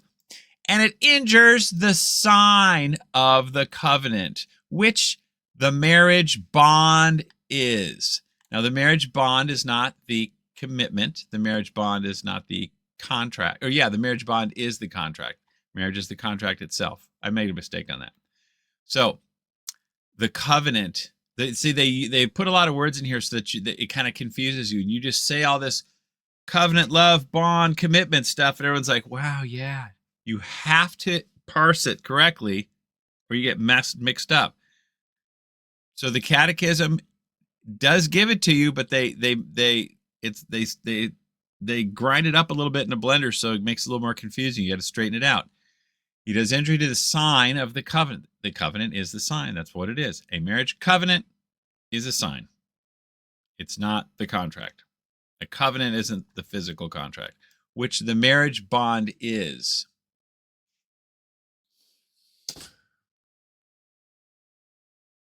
Okay, that's a weird sentence. He does injury to the sign of the covenant, which the marriage bond is. The marriage contract is? What the? That's just weird. Doesn't sound right. It's just too weird, dude. But hey, we can get away with it because we can. Because we just say a bunch of stuff. It's like a little bit of word salad in there. Okay, sign of the covenant, whatever. Transgresses the rights of the other spouse. Oh, so the spouse has rights. That's why it's an injustice. Therefore, there must be contractual rights. Or you can't say, hey, where's my covenant right? Right to what? Right to what? Where are the rights? How many rights are there? If you have the right to self, you have the right to the other person, not just their body, but their soul, spirit, mind, person, everything like that, and you're not receiving your rights, then someone's incapable and there's no marriage, and therefore you just bail because the Bible says, according to Father Chris Alar and Heschmeyer and everyone else over at Catholic Answers, if your marriage isn't valid, you can divorce. That's what they're saying. And Father Chris Alar makes the logical conclusion when you talk. I've seen it in his other videos. He says, if you are separating, if you're not getting along, get out, because your marriage is invalid. You have to divorce. You've got to get out of there because you're in an invalid marriage. He says it like straight up, man. It's totally retarded, and that's why people do that. This is how, it's why it's Catholic divorce. You can sabotage your own situation this way. You just mess up the interpersonal relationship to the max. You say, see, someone's incapable here. Look how terrible this is. And undermines the institution of marriage. Oh, marriage is an institution. That means it's finite and it's unchanging and it's defined. By breaking the contract on which it is based. See, thank you. Thank you, CCC 2381. When you commit adultery, you're breaking the contract that marriage is based on. That's right. And as we've said, adultery is mere separation. This is why divorce is adultery. Extramarital affair is adultery. Lots of things are adultery. Lots of things are porneia, okay? I'm going to think about something just a second. Never mind, I'll come back to it. All right. He compromises the good of human generation, the adulterer or whatever, the good of human generation and the welfare of children who need parents' stable union. They don't exactly need parents' stable union. They have a right to parents living together. That's another way of putting it. So the good of human generation and welfare of children, he is violating the first purpose of the conjugal act, procreation and education. Okay, so what else do we got here? Joe Heschmeyer, here's a question. If the exception clause equals invalidity, where is separation with the bond remaining in Scripture? This is a great question, and they cannot answer it. They try to say it's in 1 Corinthians, but that's for Pauline Privilege. We're going to get into that. Look, what is the did I already talk about this? I think I did. Yes, where there's question of alleged nullity, you private authority is not recognized. All right, I believe I already talked about that. Just a minute. Okay, we're on a roll, so let's look at 2384. I've done this before in other videos, but it's worth doing again here. Divorce is a grave offense against natural law. Got it. It is every time. It doesn't say there's exceptions. It says it is a grave offense, but we have to define this word because there's 4 different words in the Bible for that word right there. We're going to talk about what that is. Let's hang on a second. Let me show you something. Let's go over this. The 4 words for divorce in the Bible. The yellow word, apostasian, that's the civil divorce, the formal legal certificates. They're not talking about that one. That's the bill of divorce, like just here's the piece of paper. That's what that is. What this means is the apuolo, the separation with the bond remaining, based in law. This is the put away, the divorce, the send away. This is what they're talking about in 2384. That violates nature because it's a natural contract. Mom and dad, one flesh. Kids have a right to that. This is the part they're breaking up, okay? This is when we're talking about divorce, that's the violation of nature that you can't take to heaven with you. We're talking about the blue divorce right here, apuolo, all right? So there's other divorces, as you know, the green, chorizo and egg right here, shattering of the marriage bond, just absolutely getting rid of it. Not mensa et thoro, but avinculo, getting rid of that. That's chorizo. That is not what they're talking about in 2384. All right. Then there's the aphiemi, which is you're not leaving something legally, like that when they leave their nets or they leave the other person who's not really their spouse or that kind of thing. So we got to use the correct word for divorce. Now remember, the divorce that 2384 is talking about is the blue one. Remember that when we get back and go through some of these verses. Okay, so this separation with the bond remaining is a grave offense against natural law, but that when you're doing that, you are doing so illegitimately. And why? They immediately explain why. Because it claims to break the contract. So what divorce is illegitimate separation. That's what it is.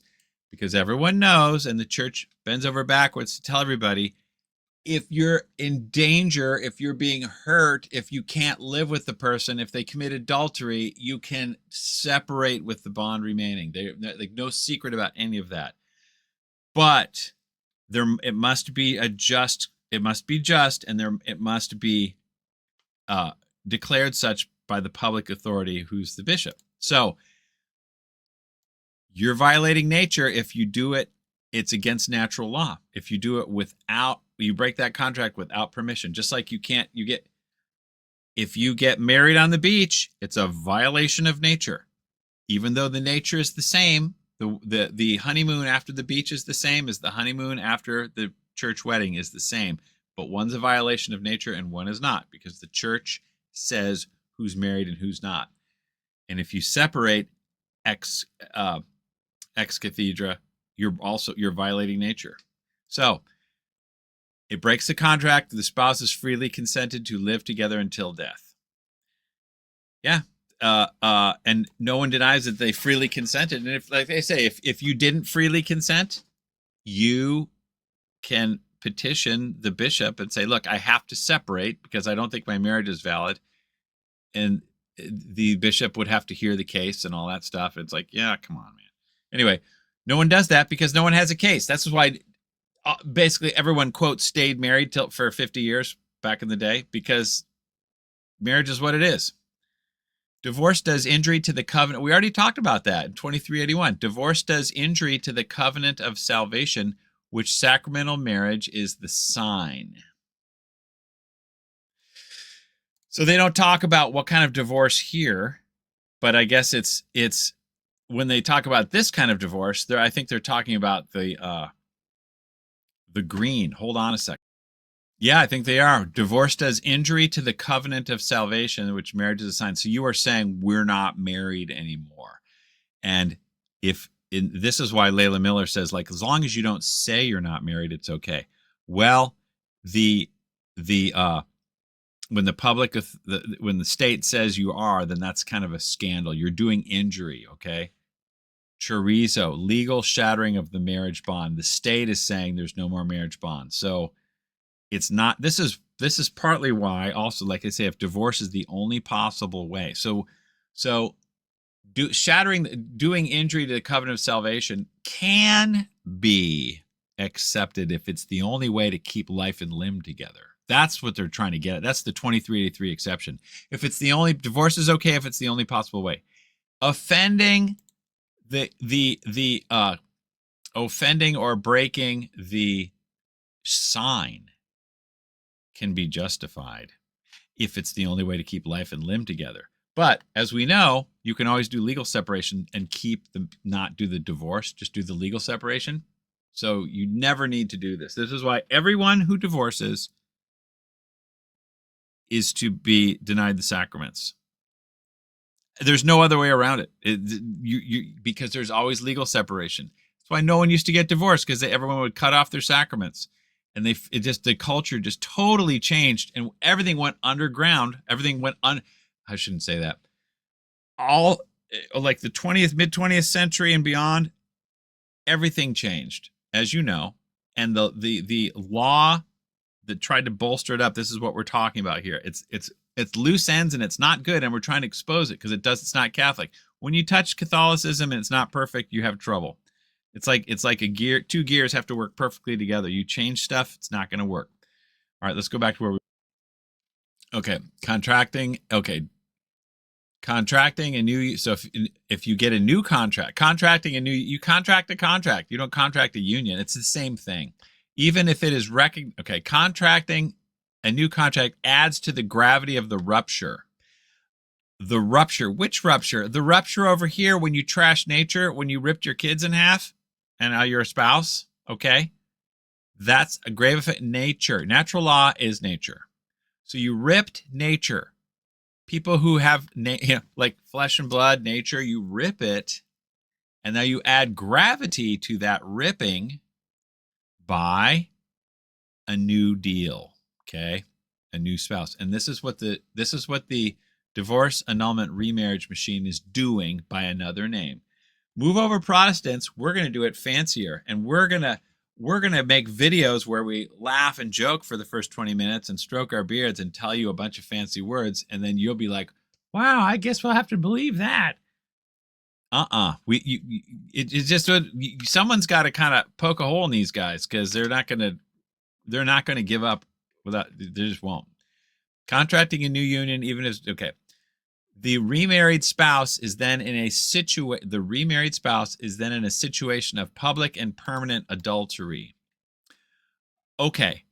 Again, if they divorce, they're in a situation of public and permanent adultery. If they divorce alone and they sit there and they do whatever they're going to do all by themselves, that's public. It's not permanent. Yeah, I guess it is. If they do, because you're saying I'm divorced, the state cut off the bond, and I've already separated, the deal. So divorce is known as permanent. It's just known. So, okay. Yes, this is all true, but they leave out the part that everyone used to know, that just divorce alone is adultery. Do I need to show you the Aquinas again? Adultery, porneia, it covers a multitude of things. It is not simply just this is, okay, look, this is why we have the porneia and the Molokai, or whatever that is. The Molokai thing means adultery, legal, limited, strict, proper. You are shacking up with someone else's spouse. That's what that means. But porneia is like the umbrella term for everything which is violating the contract. That's what that means. I hope Joe watches this. I hope Joe decides to comment or wants to counter me on any of it. That would be refreshing. If a husband separated from his wife approaches another woman, he is an adulterer, because he makes that woman commit adultery. No, he's an adulterer even if he doesn't make that woman commit adultery. And the woman who lives with him is his adulteress. Yeah. All right, I could unpack that more if I wanted to, but I don't need to. This creates an interesting contrast, says AI. Really, what's that? Catholic interpretation often leans heavily on invalid union readings to preserve absolute indissolubility. Yes, that's right. Protestants are like, oh, you know what? If somebody breaks the covenant, then they're out. You don't have to. That's what I remember. My sister told me that, because she's a fallen away Catholic, and she got going with the born again thing. And I remember when my wife, kicked me out of the house and all that stuff. Then my sister's like, well, she broke the covenant, therefore it's okay. That you can just move on and get remarried and all this other stuff. But what do Catholics do? They say, oh, if when things hit the rocks, it was invalid. So we really care about marriage truth so much that we just start calling everything invalid. Anything that's not squeaky clean is invalid. For better or for worse, forget about it. Many Protestants instead interpret Matthew 19:9 as allowing a dissolution of a valid marriage because of sexual immorality. It allows the separation because of sexual immorality. That's the separation clause. It's so basic, but we got rid of it because we had to get rid of justice, because we have to have our NFP, because we have to have love in the contract. So there is no more law. There's just covenant. This is why they are hell-bent on covenant, because covenant is a sign. That's it. All you got at marriage is just a sign of Christ and his church. And everything below that, we can't judge it, and it's all private. That's where we are today, boyfriend-girlfriend relationship. So in practice, Catholics developed extensive annulment jurisprudence. They sure did. And listen, nature needs no jurisprudence. It's like a man and a woman can get married no matter what jurisprudence says. A man cannot have a baby no matter what jurisprudence says or does not say. But nowadays, because jurisprudence, we're interpreting what the threshold, the number of love measurements you need. How many troy ounces of love must one have in order to legally consent to marriage? Well, we'll have to consult jurisprudence. And which way is the wind blowing today? And all those nice guys in their red velvet judge outfits with the white sash with the black dots, the super old style. Those guys, they just kind of move it wherever you need. And so nobody can define, even Cardinal Burke will say, we have no accepted description of good of the spouses. However, we're basing validity on it. So where do we decide who's valid and who's not? What is good of the spouses? We'll ask jurisprudence. But how is that possible? Because marriage is nature. It's bound by nature, just like a man and a woman are the only two sexes that can get married to each other. That's what it is because of procreation. There's, like I said, there's no jurisprudence needed. Protestants more commonly developed divorce ethics. So it's the same thing. Sometimes AI will admit the quiet part out loud. Yeah. Divorce ethics, that's what they did. Before they didn't do that. But again, once you get rid of everyone wants to get divorced and go to heaven, so you kick out the Pope and you can do that. That's what Henry VIII did. Or you just say marriage is more than nature, like the Theology of the Body girl who couldn't shut her mouth. She was like, can't believe it. When the guy was explaining that marriage is just nature. Now, if you untether the contract from nature, it goes floating into who knows where, and we can make it whatever we want. Okay, you guys, here we go. This is where Joe Heschmeyer talks about because they have destroyed separation with the bond remaining, they're going to try to salvage it from 1 Corinthians 7, which is all about people who separate because they were married as pagans and then one of them converted. And it's called the Pauline Privilege. Has nothing to do with separation with the bond remaining for those who are baptized, which is basically everyone who's watching me right now and everyone who cares about this stuff. And William Albrecht tried to do the same thing, which I called him out on. This is the kind of stuff they got no answer. There's no response to this. They're just dead wrong. Let's see if I can prove that without a doubt. All right, Joseph, please go. It happens. Those things are difficult. The second piece of maybe more pastoral advice. In 1 Corinthians 7, St. Paul says, to the married, oh, shoot. I give charge, not I, but the Lord. So this is from God. To the married, I give charge, not I, but the Lord. That from the wife, okay. That the wife should not separate from her husband. But if she does, let her remain single or else be reconciled to her husband.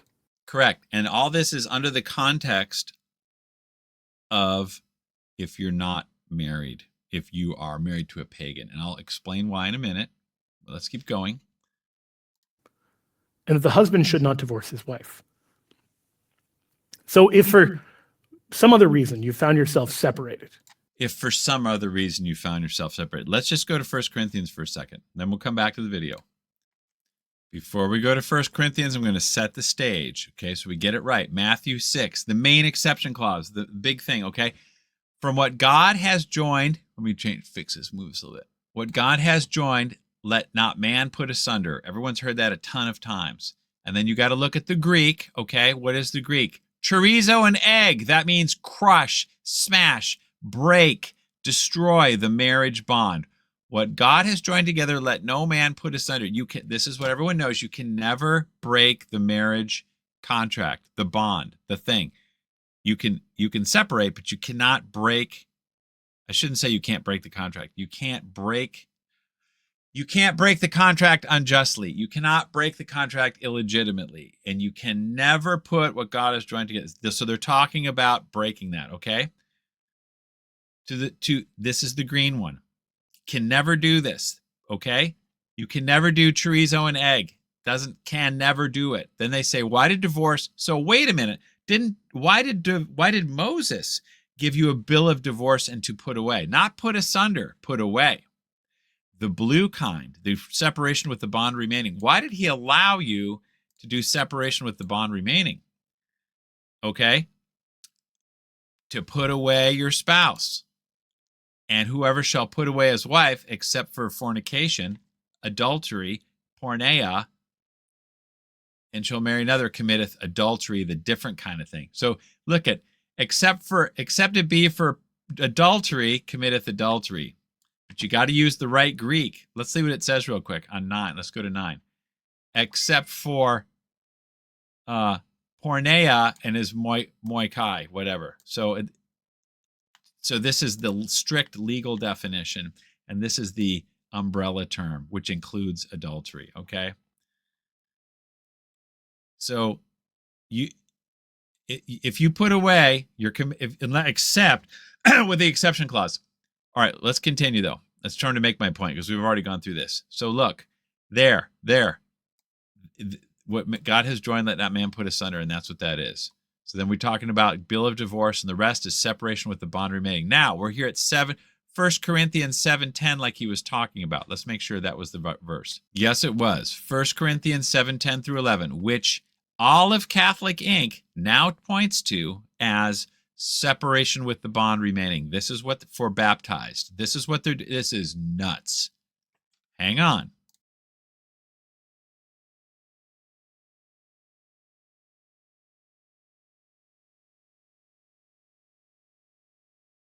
All right, we hit a glitch there or whatever. Okay, look, 1 Corinthians 7:10 through 15. This is what, as I said, Catholic Inc. is taking a separation with the bond remaining. No, this is Pauline Privilege. This is separation for people who are not baptized.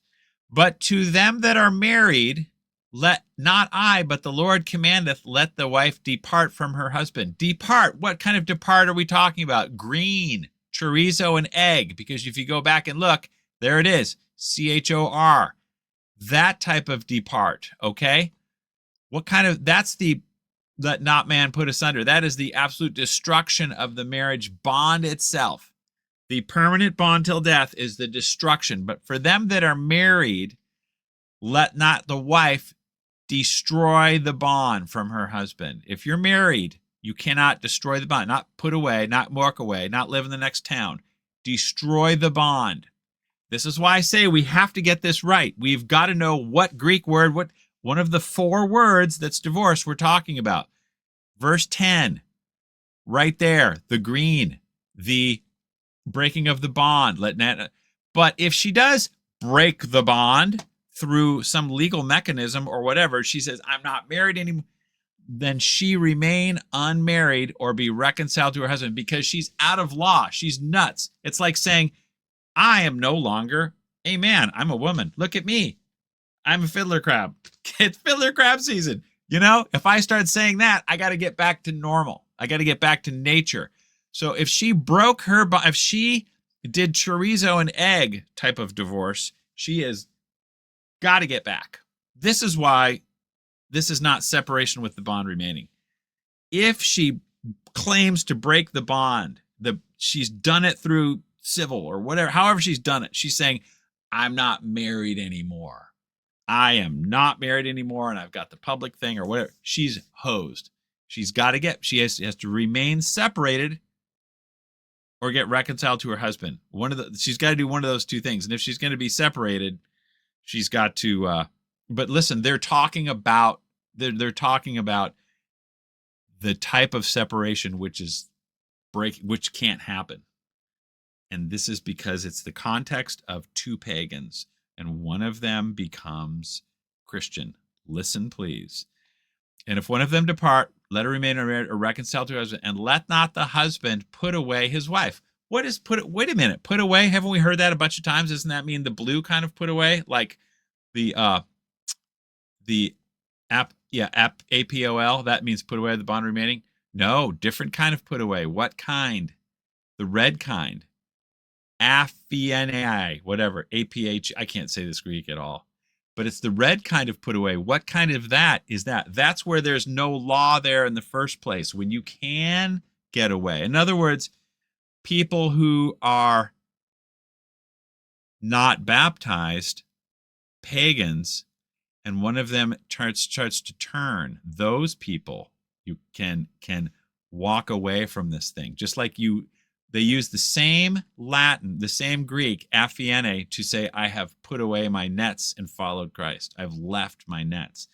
And it's used a ton of different ways. I left the building. I left my car running. It's the same thing. It's the same word. So it's not a legal basis type gig. This is why we've got to get this right. Okay, for to the rest, not the Lord. For to the rest I speak, not the Lord. If any brother have a wife that believeth not, and she consent to dwell with him, let him not put her away. What kind of put away? The red kind. So they're saying that this type of marriage that these people have is the kind that can break up. That's what's going on. So this whole context, this put away, depart. So this divorce stuff is of a different flavor, different kind of divorce than the one for baptized, which is the yellow and blue. The yellow and blue is for the baptized. If you get a physical bill of divorce and then you separate. But for the unbaptized, it's this kind of stuff, a different kind. So it doesn't apply, and that's why there's the separation with the bond remaining stuff. No, because you are able to, it's that Pauline privilege. You can go to the tribunal and say, look, we're both Zoroastrians and I've converted Catholicism and my wife left or whatever. And so they're like, okay, you can break that bond. You can do it. But if the unbeliever depart, as the other breaks the bond, then let them depart, for a brother is called. So this is why my sister, the born-again Christian, said they broke, my wife broke the covenant. It's the same kind of thing, but all this stuff applies to the unbaptized. Okay? Let me look at something.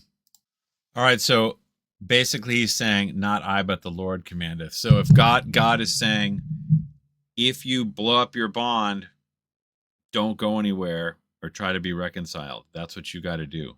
But then St. Paul is coming along. This is from me to you. I'm making this rule here, and this is the Pauline privilege, like we said. This is where this comes from. Now, I think this is pretty interesting. So, and then if you keep going, it'll say, but if the unbeliever depart, let him depart. What is that? It's the green kind of depart, which means breaking the bond, right? See, number 15, right there.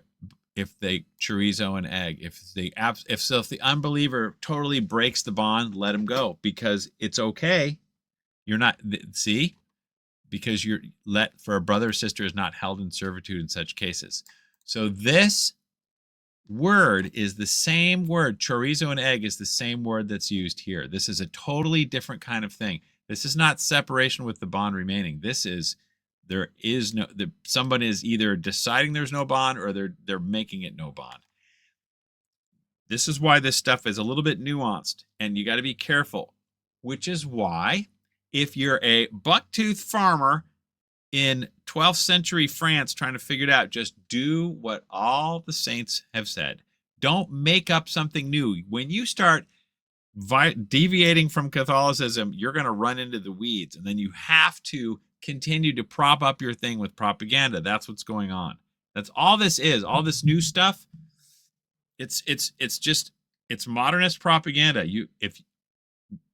There's been some really holy, really smart saints who have already come through this big time. I'm just like some goofball, all right, that learned this by just like the other day while I was trying to figure it out. And I spent all day Sunday getting it done. Shouldn't have to redo this, but now we have Joe Heschmeyer and everybody else jumping onto this Jesuit priest's 80-year-old groundbreaking thesis that the separation clause in Matthew 19 is for instead of except it be for fornication, is except it be for invalidity. Total novelty, because the Greek words which prove it. Okay, and anyone got any questions about this? Anyone want to come back at me in the comments? You know what to do. All right, let's see. Found yourself even divorced. The Greek word there just can mean divorced. Okay, see what he says? You find yourself divorced. The Greek word there can just mean divorced. sorry, Joe, you're playing fast and loose here with all the different forewords. It can mean divorced, but it means a certain kind of divorce. It means no bond. All right, different deal, different gig, not for baptized. You got to get this straight. You're a smart dude. You're like a litigator, super smarty pants guy. This is Bush League stuff, what you've got going on here. It's the wrong Greek word. We've got to, they're scrounging for anything because they've destroyed separation with the bond remaining. Now they're trying to come up with some way to, they're lumping all the baptized in with the pagans with this. The Pauline Privilege. They're basically saying separation with the bond remaining is Pauline Privilege. That's what they're saying. Then St. Paul says you've got two options. You can either try to restore the original marriage, or you can stay single. And that's pretty clear, right? Yeah. Okay. Again, the reason why I say they're trying to make the baptized get the Pauline Privilege is because the word for, there's 4 words for divorce. The word they're using in 1 Corinthians 7:10 and beyond is chorizo, smashing the bond. Okay, different category of thing. Someone is claiming or doing or whatever that there's no more bond. This is how we deal with that. So God says if you're doing that, you're wrong. But God says if you're a pagan and you're doing that, you're not wrong. It's just happening. It's just what it is. So it's a totally different word that's being used, not for the baptized. Can't go there, but he's going there. He doesn't say, well, since you've separated from your husband, therefore he's an abandoned party and therefore he can divorce and remarry. None of that exists. None of that's true. That's not what he says. And he explains why as well. In verse 16, he says, wife, how do you know whether you will save your husband? Husband, how do you know whether you will save your wife? Yeah, this is for the pagans. Okay? Obviously, I'm going to show it to you in a minute, but yeah, they're saying, look, if you're a Christian and you've become Christian, you followed the way because you were all pagans and now some of you are coming to Christ, okay? You might be able, don't separate, don't just bail on your spouse because you might be able to help them. This all applies to the unbaptized. You could make the case that you're supposed to help your spouse get to heaven, of course, but this is applying to the unbaptized. Let's see what else he says. Because I think people can often hear this and say, what in the world are you guys talking about as Christians? Okay, let's just look really quick at the scripture. In the video, he doesn't really go here, but we're going to do that. So he's like, okay, for the unbelieving husband is sanctified by the believing wife, and the unbelieving wife is sanctified. Okay, yes. Yeah. Hold on a second.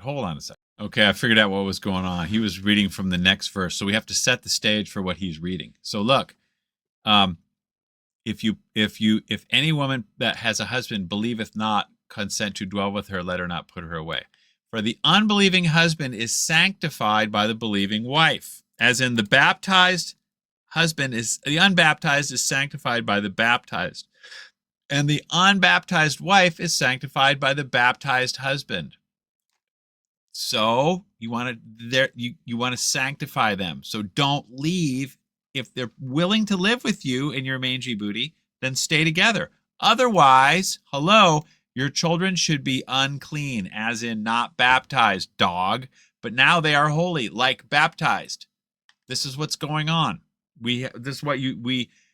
God's trying to salvage these things.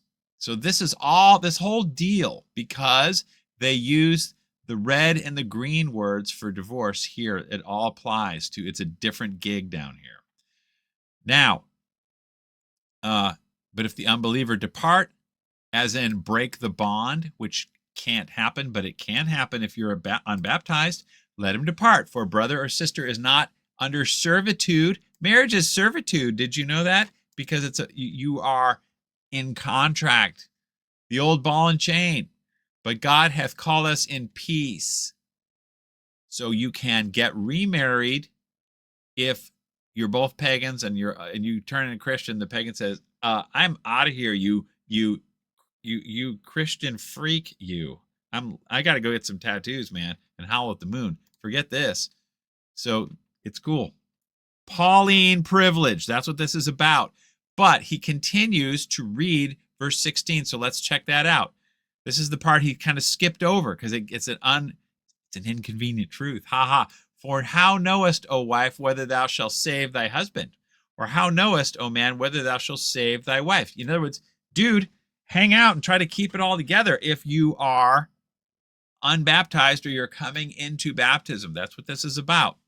As the Lord has distributed to everyone, so God has called everyone, so let him walk. In other words, if you're baptized, stay baptized, walk as baptized. If you're not baptized, do like that. Cool?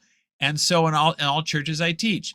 Then he says, look, is any man called being circumcised? Let him not procure uncircumcision. In other words, if you get circumcised, don't undo it. Not that you can, but if any man is called uncircumcision, let him not be circumcised. Do what? Let's keep going. Circumcision is nothing, and uncircumcision is nothing. Like I said, he's making a point, figurative point. But the observance of the commandments of God is something. Let every man abide in the same calling in which he was called. That's what this is all about.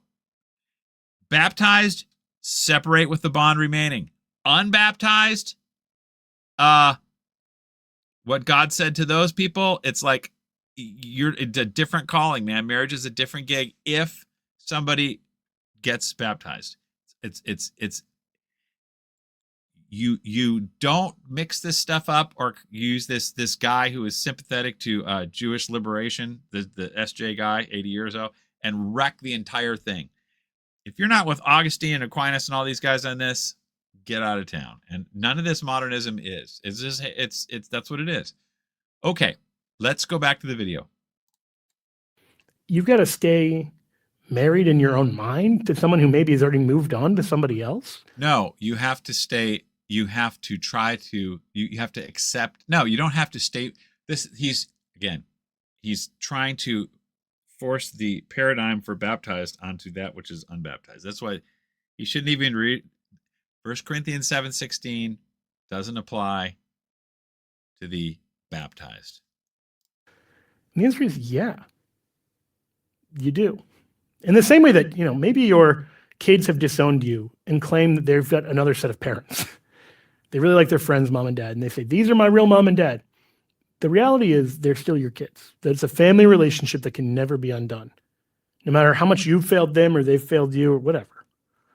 And you still have an obligation to them. That obligation might simply be praying for them, but there's a bond there that existed, that's God-given and can't be destroyed. Well, just like the parent-child bond, the husband and wife bond can't just be destroyed. It's dissolved by one thing only, death. Right. Unless you're unbaptized, then baptism can do it. But you're right. The bond, yeah. The bond is the contract, and the bond is also a sign of the covenant, but none of that can be destroyed. Of course, we've already gone through this. Thanks for watching, guys. I've got more than 1,000 subscribers now, but I'm trying to keep the monetization off so that I don't have all these ads for you. Cool. If you're not against NFP, you're not on the team. So go out there and stay toxic. That I'm content with loneliness, because none of it was ever worth the risk. Well, you are the only exception, and you are the only exception, and you are the only exception, and you are the only exception. Well, you are the only exception, and you are the only exception, and you are the only exception, and I'm on my way to believe